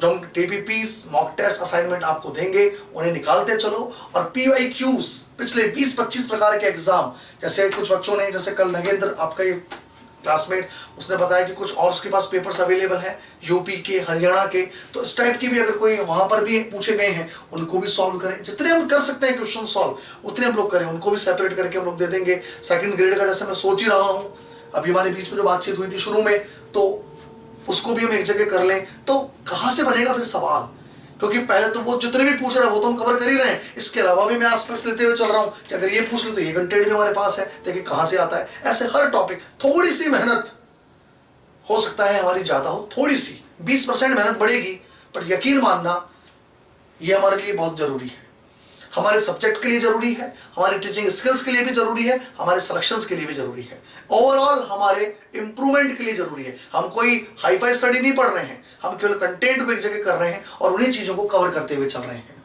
आ रही है मेरी बात समझ में? तो अब मैं क्या बात कर रहा हूं आपसे, 3D 4D 5D का अगर हम आपस में कंपेयर करें तो इसके लिए क्या आपको ध्यान रखना है। मैं सीधे रिजल्ट्स की बात करूंगा, हर किसी का एक्सप्लेनेशन अलग है और हमें उन एक्सप्लेनेशन में जाना ही नहीं है, जाना ही नहीं उन एक्सप्लेनेशन में। क्या है, सुनना आप लोग। जनरल बात करता है हम तो 3D और 4D ये लगभग बराबर, और 5D का आईपी ज्यादा। ये लीजिए, ये एक जनरल ऑर्डर है, जनरल 3D 4D लगभग बराबर और 5D का ज्यादा। आ रही है मेरी बात समझ में? अब यहां पे ये जनरल बात तो कर ली हम लोगों ने, ठीक है। अब अगर मैं आपसे ये कहूं कि हमसे तो केस स्टडी करवा ले, मान लो केस स्टडी का मतलब है कि वो हमसे निकल, पैलेडियम, प्लेटिनम इसकी बात कर ले। अब वो हमसे स्कैंडियम, इट्रियम और लैंथेनम की बात कर ले। अब वो हमसे कॉपर, सिल्वर और गोल्ड की बात कर ले, इनको आपस में अरेंज करो। तब या वो हमसे जिंक, कैडमियम और मरकरी की बातें कर ले आपस में और कह दे इन्हें आपस में अरेंज करो। अब ये बोले जाते हैं टफ सवाल, टफ, नेट के नहीं है, वो तो नेट में तो कुछ भी आ जाए। ये 3D सीरीज ही चल रही है, पर 3D 4D 5D आपस में कंपेयर करवा ले, एनसीईआरटी है, जी एडवांस है, ये कह सकते हो आप लोग। तो मैं ये कह दूं कि ऑर्डर 5D का तो सबसे ज्यादा है, इसमें तो दिमाग ही मत लगाना, सबसे ज्यादा तो 5D का है। देखो देखो, ये जनरल बात करी, अगले ने कुछ नहीं बोला, जनरल बात कर ली। अब इस जनरल में मैं बाल की खाल निकाल रहा हूं कि या तो आपको ऑर्डर ऐसे मिलेगा 5D 4D 3D, या आपको ऑर्डर ये मिल जाएगा। ये है स्पेसिफिक केस की बातें। स्पेसिफिक केस में अगर हमें डील करना पड़ जाए तो फिर हम लोग क्या करेंगे। तो अगर आपको इन्हें आपस में कहना है या आपको इन्हें आपस में ये ऑर्डर से कहना है, तो आप कहां ये काम करोगे, ये हमारे को पता होना बहुत जरूरी है। तो क्या बोला जाता है, सुनना कि अगर मैं चौथे ग्रुप में, पांचवें ग्रुप में, छठे ग्रुप में और 10वें ग्रुप में चलता हूं, ये 4, 5, 6 और 10 मॉडर्न पीरियोडिक टेबल की नंबरिंग करवाई थी ना। शुरुआत कहां से, 3, 4, 5, 6, 7, 8, 9, 10, 11, 12, ऐसे था ना पूरा। मैं वो नहीं कह रहा हूं 3rd B, 4th B, 5th B, 6th B, 7th B, 8th B, 1st B, 2nd B, वो नहीं, मॉडर्न पीरियोडिक टेबल वाली नंबरिंग, तीसरा, चौथा, पांचवा, छठा, सातवां, आठवां, नौवां, 10वां, 11वां और 12वां। तो अगर चौथे की, पांचवें की, छठे की और 10वें ग्रुप की बात करें तो ऑर्डर ये है, ये वाला। अगर इनमें से कोई वो स्टडी देता है, और याद कैसे करना, याद करने का तरीका बताता हूं जो मैं हमेशा याद रखता हूं। मैं कैसे याद करता हूं कि 4D जहां आप ज्यादा बोल रहे हो ना, 4D, तो चौथे ग्रुप से शुरुआत कर दो, याद रहेगा। चौथा, पांचवा, छठा, सातवां, छोटा, पांचवा, छठा, 10वां, 4th, 5th, 6th, 4D को 3D से ज्यादा चौथे से शुरुआत करो। और जो बचे हुए हैं वो यहां लिख दो, कौन बचा हुआ है यार, चौथे, पांचवें, छठे और 10वें के अलावा और कौन बचा हुआ है।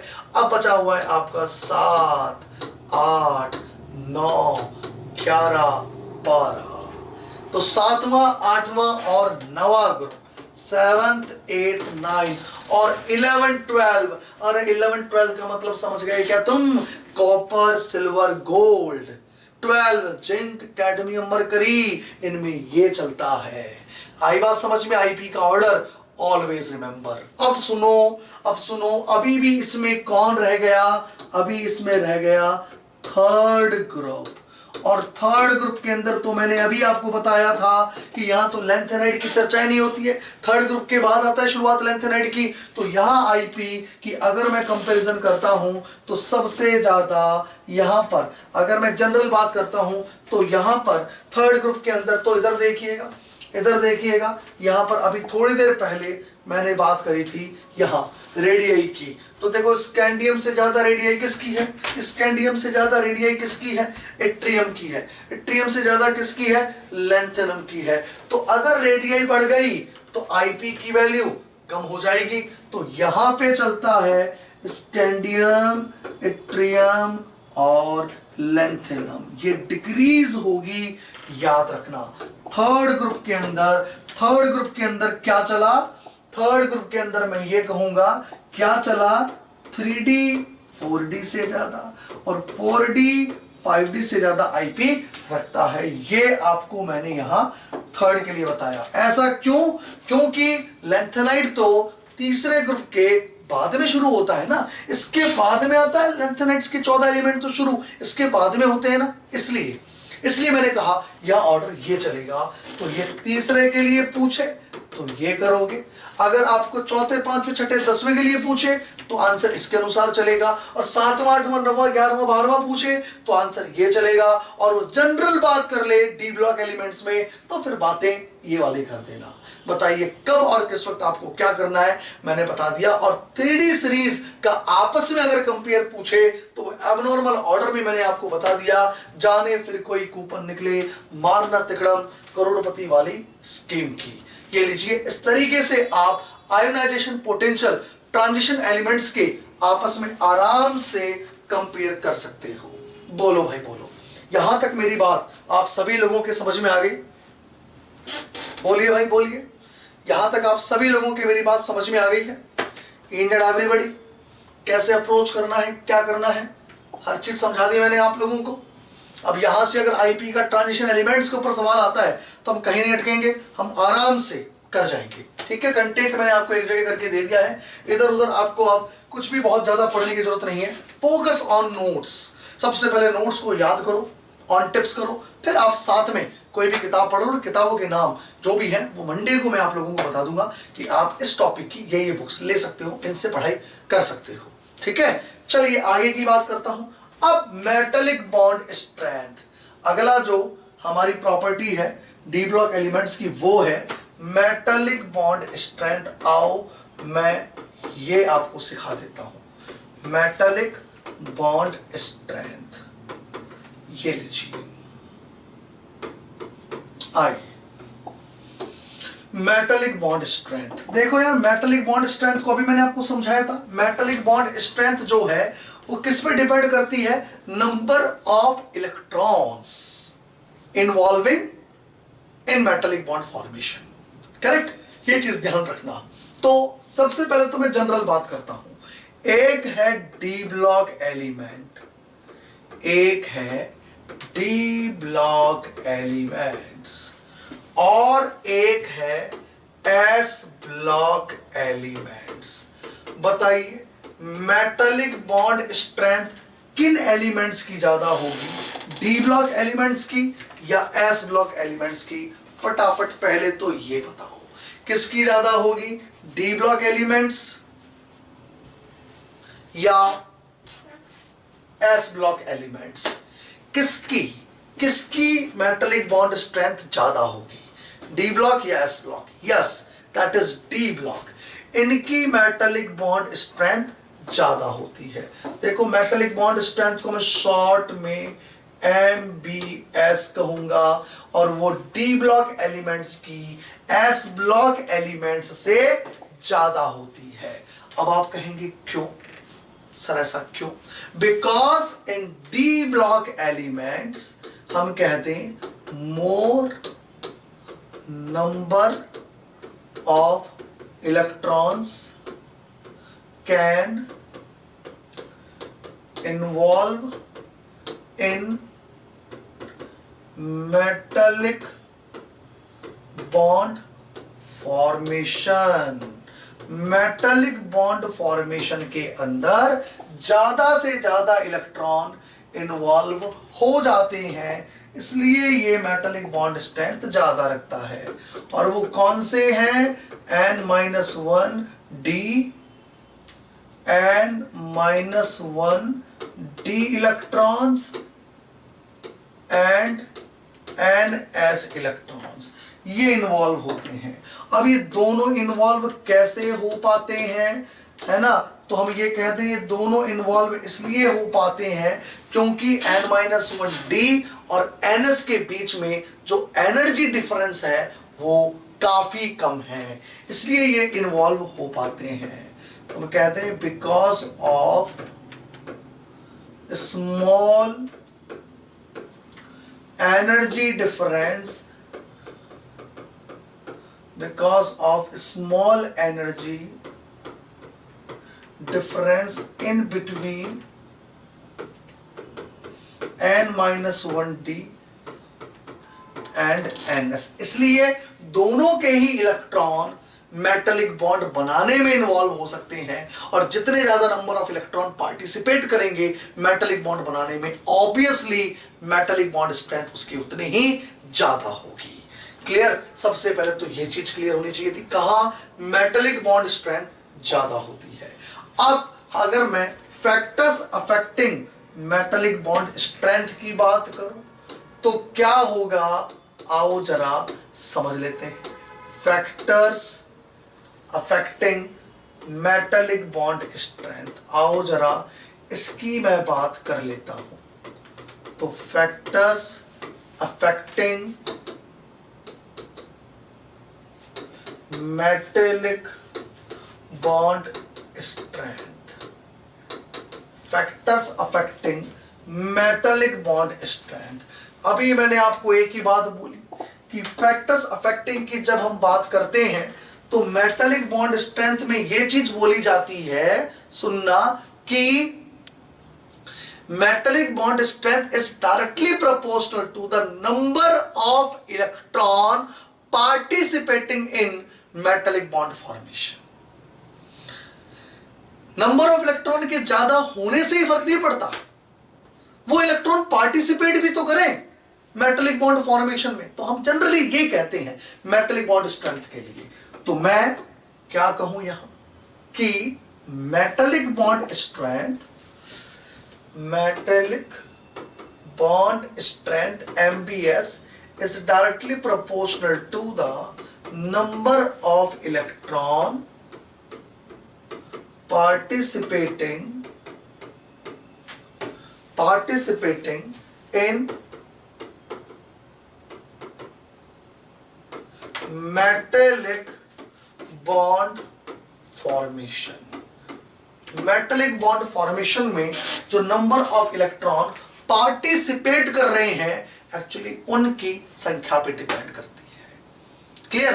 अब इसमें अपन जनरल बात ये कर लेते हैं कि ऐसा होता है, ज्यादातर ऐसा होता है कि जैसे जैसे नंबर ऑफ अनपेयर्ड इलेक्ट्रॉन बढ़ते हैं वैसे वैसे पार्टिसिपेट करने वाले इलेक्ट्रॉन्स की संख्या भी बढ़ती है, तो मेटालिक बॉन्ड स्ट्रेंथ भी बढ़ती है। लेकिन मैग्नीज, ये याद रखना, इसमें मेटालिक बॉन्ड स्ट्रेंथ बहुत ही कम होती है, क्योंकि मैग्नीज अपना D5 इलेक्ट्रॉनिक कॉन्फ़िगरेशन, अपने स्टेबल इलेक्ट्रॉनिक कॉन्फ़िगरेशन से मस्त है। मतलब उसकी नेचर है, एक्चुअली वो नहीं बनाता, ये नेचर है।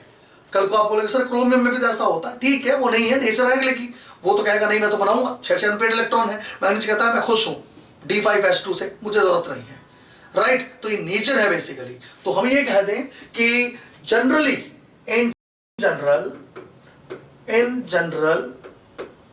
अगर मैं नंबर ऑफ अनपेयर्ड इलेक्ट्रॉन को बढ़ाऊंगा, नंबर ऑफ अनपेयर्ड इलेक्ट्रॉन को यदि मैं इंक्रीज करूंगा, तो नंबर ऑफ अनपेयर्ड इलेक्ट्रॉन के बढ़ जाने के कारण, अगर नंबर ऑफ अनपेयर्ड इलेक्ट्रॉन बढ़ेंगे तो नंबर ऑफ इलेक्ट्रॉन, अगर ये बढ़ेंगे तो number of electron participating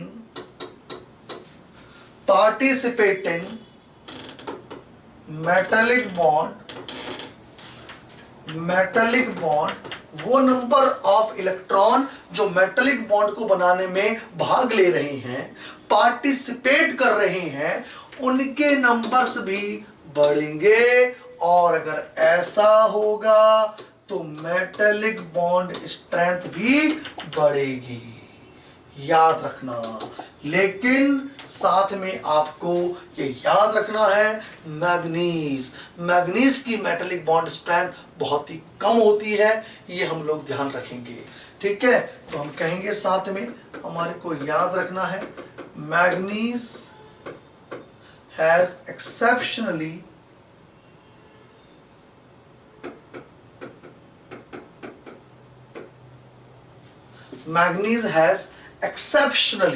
exceptionally समझते हो, अपवाद स्वरूप, manganese has exceptionally low metallic bond strength. मतलब जितनी एक्सपेक्टेड है ना, एक्सपेक्टेड उससे कम होती है, एक्सपेक्टेड से कम है। लोएस्ट नहीं बोला मैंने, फिर मैं कह रहा हूं, मेरी बात ध्यान रखना, अर्थ का अनर्थ मत निकाल देना। एक्सेप्शनली लो है इसकी, क्योंकि इसका D5 इलेक्ट्रॉनिक कॉन्फ़िगरेशन है, और वो D5 electronic configuration stable electronic configuration है, उनका पार्टिसिपेट करने की टेंडेंसी कम रहती है। Clear?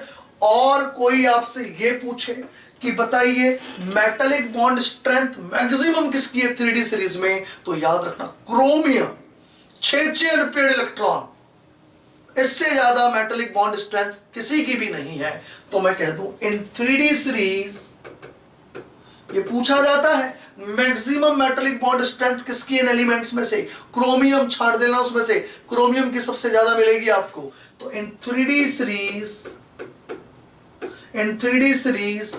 chromium, that is 3d5 4s1। in 3D series chromium has highest metallic bond strength. Highest metallic bond strength किसकी है? हाईएस्ट मेटालिक बॉन्ड स्ट्रेंथ याद रहे क्रोमियम की होती है। हाईएस्ट किसकी है?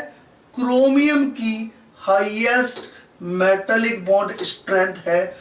ऑलवेज रिमेंबर 3D सीरीज के अंदर, ऑलवेज रिमेंबर। आगे बात समझ में, ये हमेशा याद रखेंगे आप लोग। और एक मेटालिक बॉन्ड स्ट्रेंथ में एक फैक्टर और हमें जो ध्यान रखना है कि metallic bond strength is also inversely proportional to the size.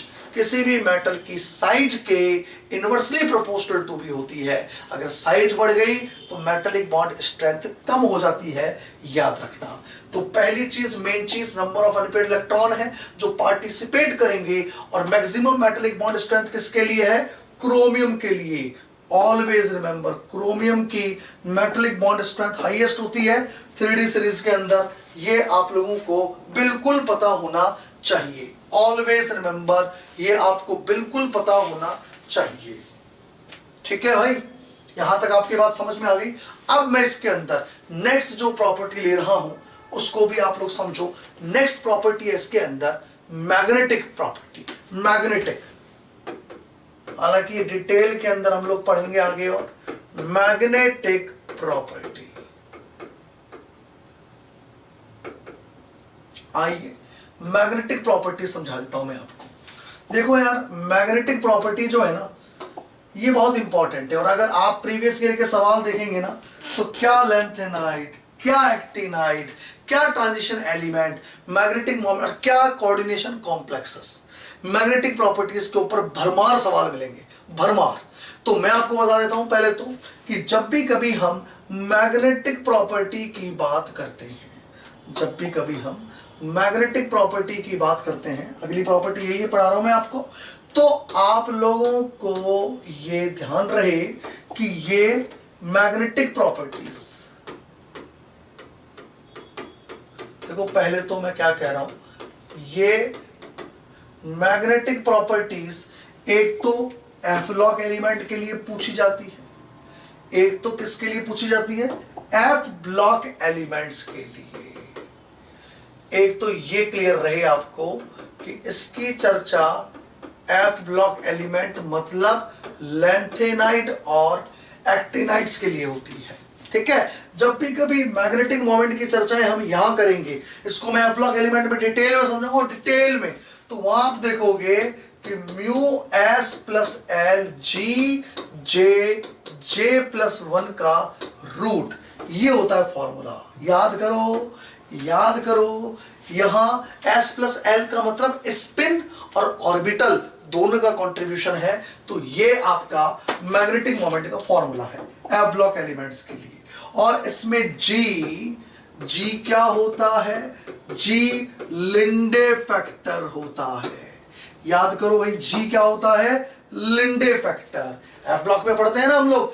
और ये लिंडे फैक्टर जी भी तो कहीं ना कहीं डिपेंड तो करता ही होगा, किसी ना किसी पे डिपेंड तो करता ही होगा। तो क्या बोला जाता है? 1 plus J plus 1 plus S plus 1 minus L plus 1, ये लीजिए। और दैट इज डिवाइडेड बाय 2जे प्लस 1। इससे हम लिंडे फैक्टर जी की वैल्यू कैलकुलेट कर सकते हैं।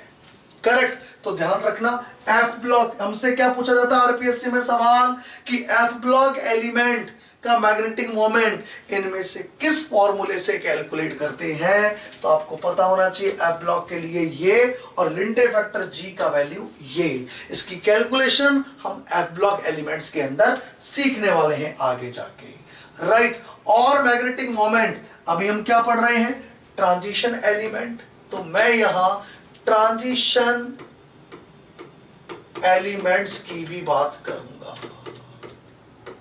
मैं यहां ट्रांजिशन एलिमेंट्स की भी बात करूंगा। अब ट्रांजिशन एलिमेंट के मैग्नेटिक मोमेंट कैसे करें? क्या करें, किस तरह से कैलकुलेट होंगे, आओ मैं आपको बताता हूं। देखिए, अगर मैं ट्रांजिशन एलिमेंट की बात करूं तो एक तो होता है आइसोलेटेड आयन। अगर आइसोलेटेड आयन है, आइसोलेटेड आयन, आइसोलेटेड का मतलब है, आप समझना, सिंपल आयन है, सिंपल, कोई कॉम्प्लेक्स नहीं उस आयन का, सिंपल आयन है, तो एक तो उसका होता है आइसोलेटेड आयन का मैग्नेटिक मोमेंट, और एक मैग्नेटिक मोमेंट, या मैं आपको एक बार सवाल देता हूं, फिर आपके और भी अच्छी तरह से समझ में आएगा। एक सवाल लिखाता हूं, एक सवाल आया हुआ आरपीएससी ने जो पूछा हुआ है, उस सवाल में अगर आपको दूंगा तो आई थिंक आपको और भी बेहतर तरीके से समझ में आएगा। जस्ट वेट, मैं एक क्वेश्चन दूंगा आपको, उस सवाल से आपको बहुत ही बढ़िया तरीके से मेरा टॉपिक समझ में आएगा कि क्यों मैं यहां पर इस पर फोकस कर रहा हूं। आओ,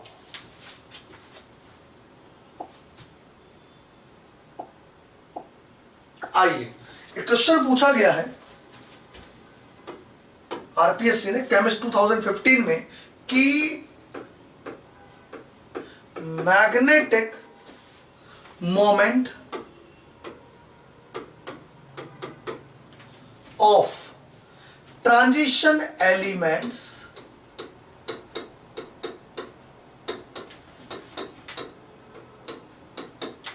magnetic moment of transition elements may be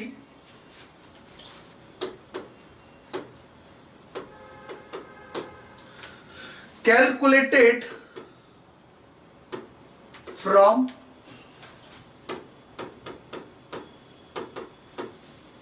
following equation,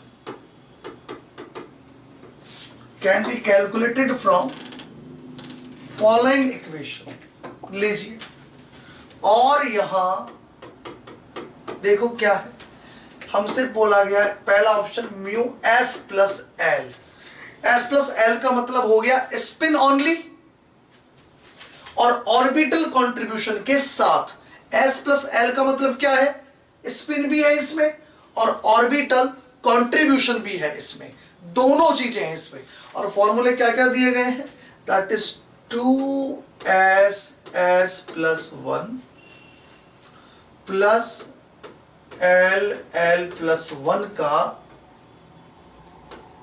root. B option, और क्या दिया है, mu s plus L 4s plus 2 plus l plus 2, इसका भी रूट। तीसरा option mu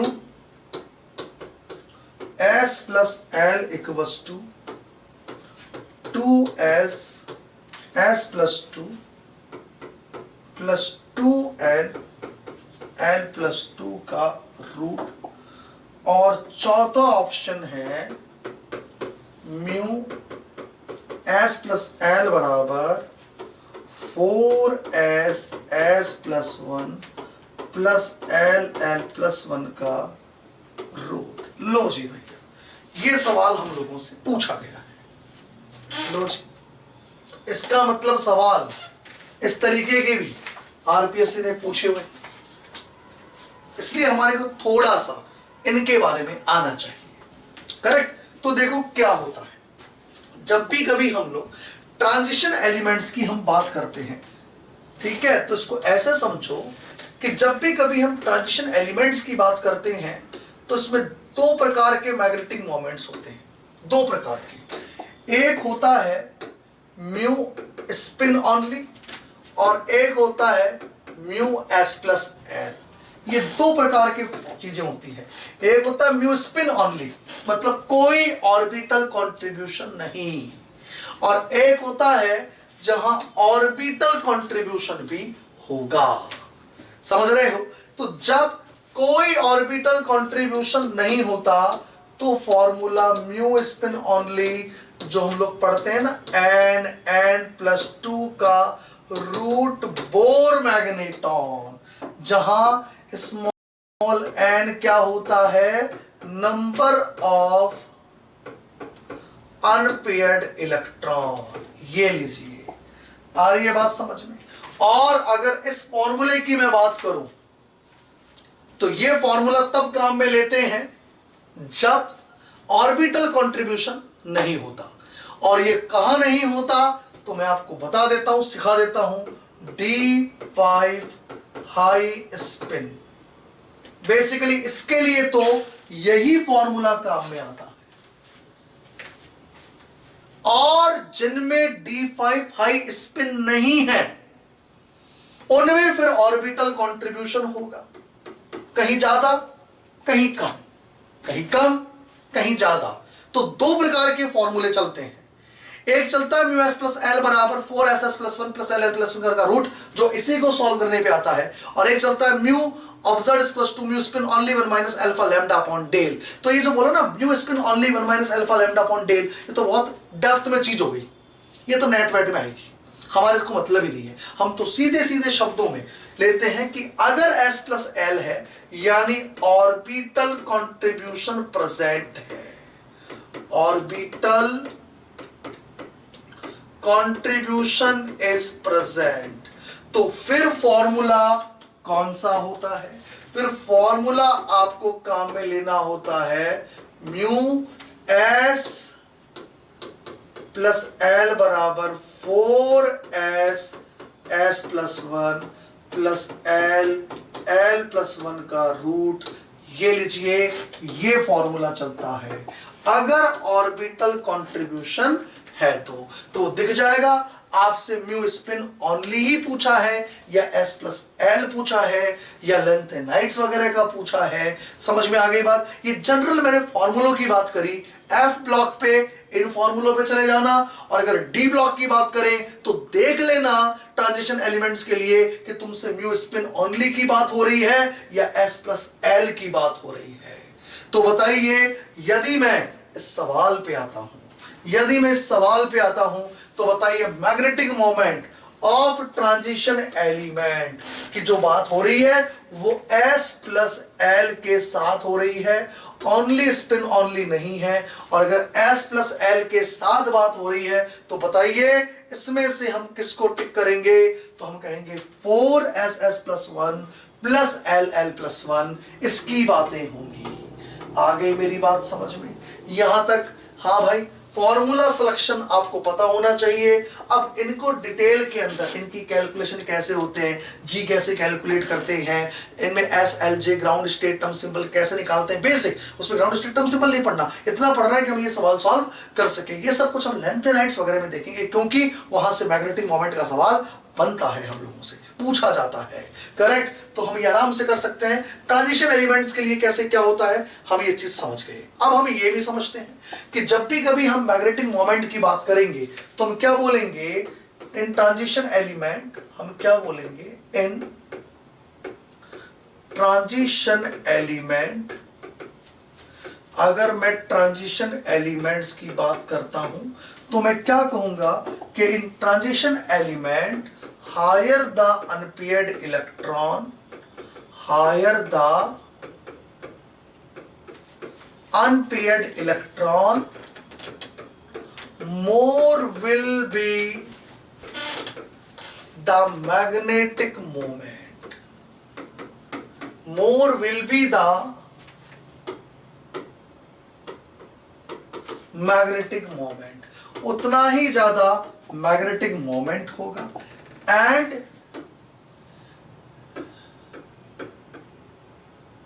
species strongly attracted by the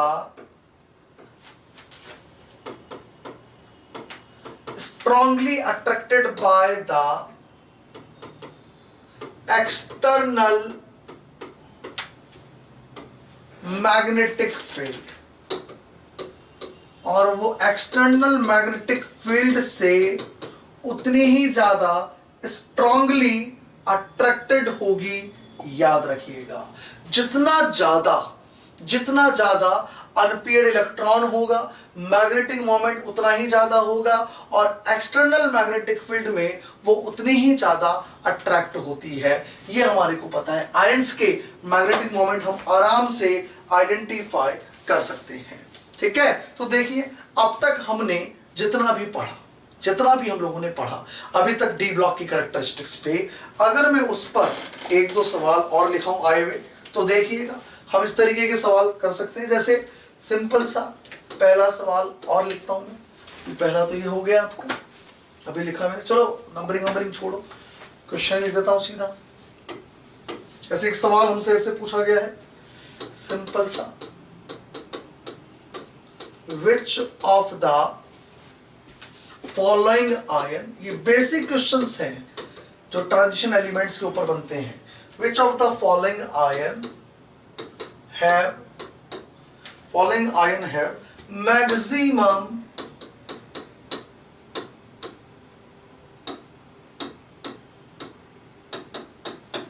magnetic moment, इनमें से किसका मैग्नेटिक मोमेंट मैक्सिमम है, कौन से आयन का? ऑप्शन हमारे को दिए गए हैं, A chromium +3, B iron +2, C iron +3 और डी कोबाल्ट +2। तो जिस आयन के पास जितने ज्यादा अनपेयर्ड इलेक्ट्रॉन होंगे उसका मैक्सिमम मैग्नेटिक मोमेंट उतना ही ज्यादा होगा। वी नोज वेरी वेल, हमें ये चीज पता है, ठीक है। चलिए तो बताइए आंसर क्या रहेगा इसका, ये सवाल आया हुआ है। अब जैसे एक सवाल और मैं अच्छा सा देता हूं, the correct order of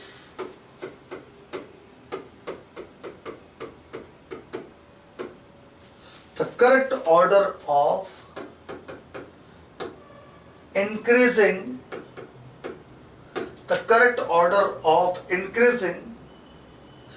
metallic character is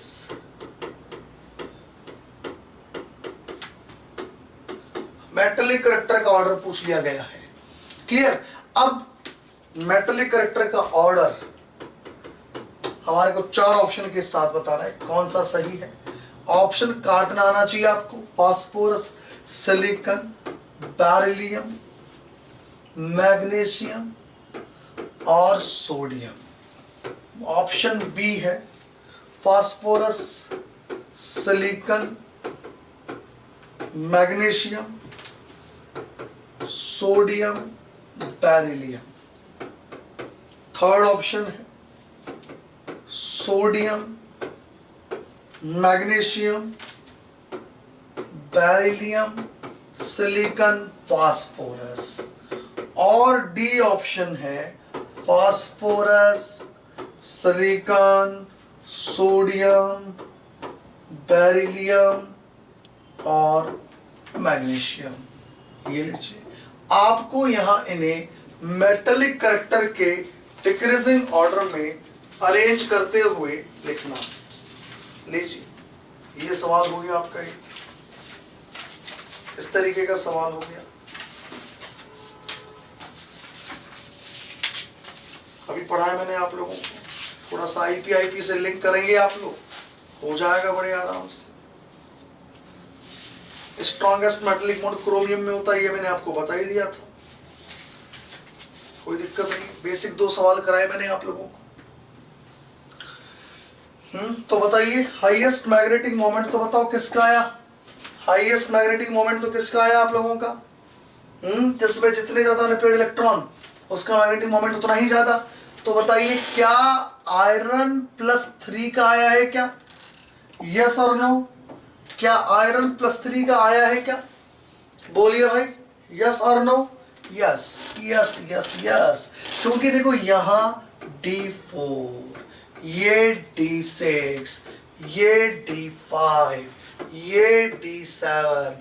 तो बताइए maximum number of unpaired electron तो D5 में मिलेंगे ना, तो आंसर क्या हो जाएगा? आयरन +3। सिंपल सवाल। और यहां correct order of increasing metallic character. तो याद रहे आप लोगों को कि ये जो मेटेलिक करेक्टर है, अरे मैंने मेटेलिक करेक्टर का ऑर्डर पूछा है, मेटेलिक बॉन्ड स्ट्रेंथ का ऑर्डर नहीं पूछा है। ये क्लियर रखना दिमाग में, मैंने मेटेलिक करेक्टर का ऑर्डर पूछा है और metallic character is inversely proportional to the IP. ये आईपी के इनवर्सली प्रोपोर्शनल टू होते हैं। जितना कम आईपी, इलेक्ट्रॉन निकालने के लिए जितनी कम एनर्जी दे रहे हैं, उसमें मेटेलिक करेक्टर उतना ही ज्यादा है। तो आप याद रखना, मेटेलिक करेक्टर एल्कली मेटल्स में एल्कलाइन से ज्यादा होते हैं। एल्कली सबसे ज्यादा, फिर एल्केलाइन, फिर ट्रांजिशन, फिर पी ब्लॉक, सबसे कम पी ब्लॉक, वो भी नॉन मेटल से वो ये ऑर्डर चलता है। तो एक बात बताओ यार मेरे को, ये तो वैसे ही ऑप्शन कट गया, इस ऑप्शन को तो वैसे ही काट देना था। ये सबसे ज्यादा मेटेलिक फास्फोरस बता रहा है, हो ही नहीं सकता। ये ऑप्शन भी कट जाएगा। क्यों कट गया? क्योंकि एल्कलाइन अर्थ मेटल एल्कली से ज्यादा मेटेलिक करेक्टर बता रहा है, सवाल ही नहीं होता है। और ये ऑप्शन भी, अरे यार वैसे ही कट गया। एल्कली मेटल का आईपी कम होता है एल्कलाइन से, वी नोज वेरी वेल। इतना आईपी तो हम जानते हैं, समझते हैं, इतना आईपी तो हमें ध्यान रहता है। एल्कली का कम होता है, एल्कली से ज्यादा एल्कलाइन का। याद करो, पीरियड में इधर से इधर चलने पर आईपी बढ़ता है, एल्कली से ज्यादा एल्कलाइन का होता है ना। तो हम ये कहते हैं मेटेलिक करेक्टर का ये वाला ऑप्शन भी कट गया। तो फिर क्या बच गया? ये सबसे ज्यादा किसका?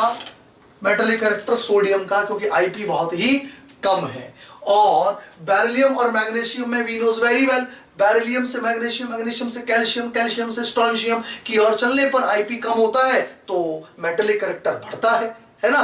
तो मैग्नीशियम में मेटेलिक करेक्टर बेरिलियम से ज्यादा होगा और बाकी फास्फोरस, सिलिकॉन ये सब उधर चले गए, पी ब्लॉक एलिमेंट्स हैं। तो आंसर क्या हो जाएगा? मेटेलिक करेक्टर का ऑर्डर ये लीजिए। ये आरपीएससी ने सवाल पूछा हुआ है मेटेलिक करेक्टर से, ये आईपी पर बेस्ड सवाल हो गया। पर इतना हम लोग जानते हैं कि एल्कली मेटल्स में मेटेलिक करेक्टर एल्कलाइन से ज्यादा और इससे ज्यादा ट्रांजिशन एलिमेंट में, और सबसे कम मेटेलिक करेक्टर पी ब्लॉक में। ये एक प्रकार का आपका मेटेलिक करेक्टर का ऑर्डर है।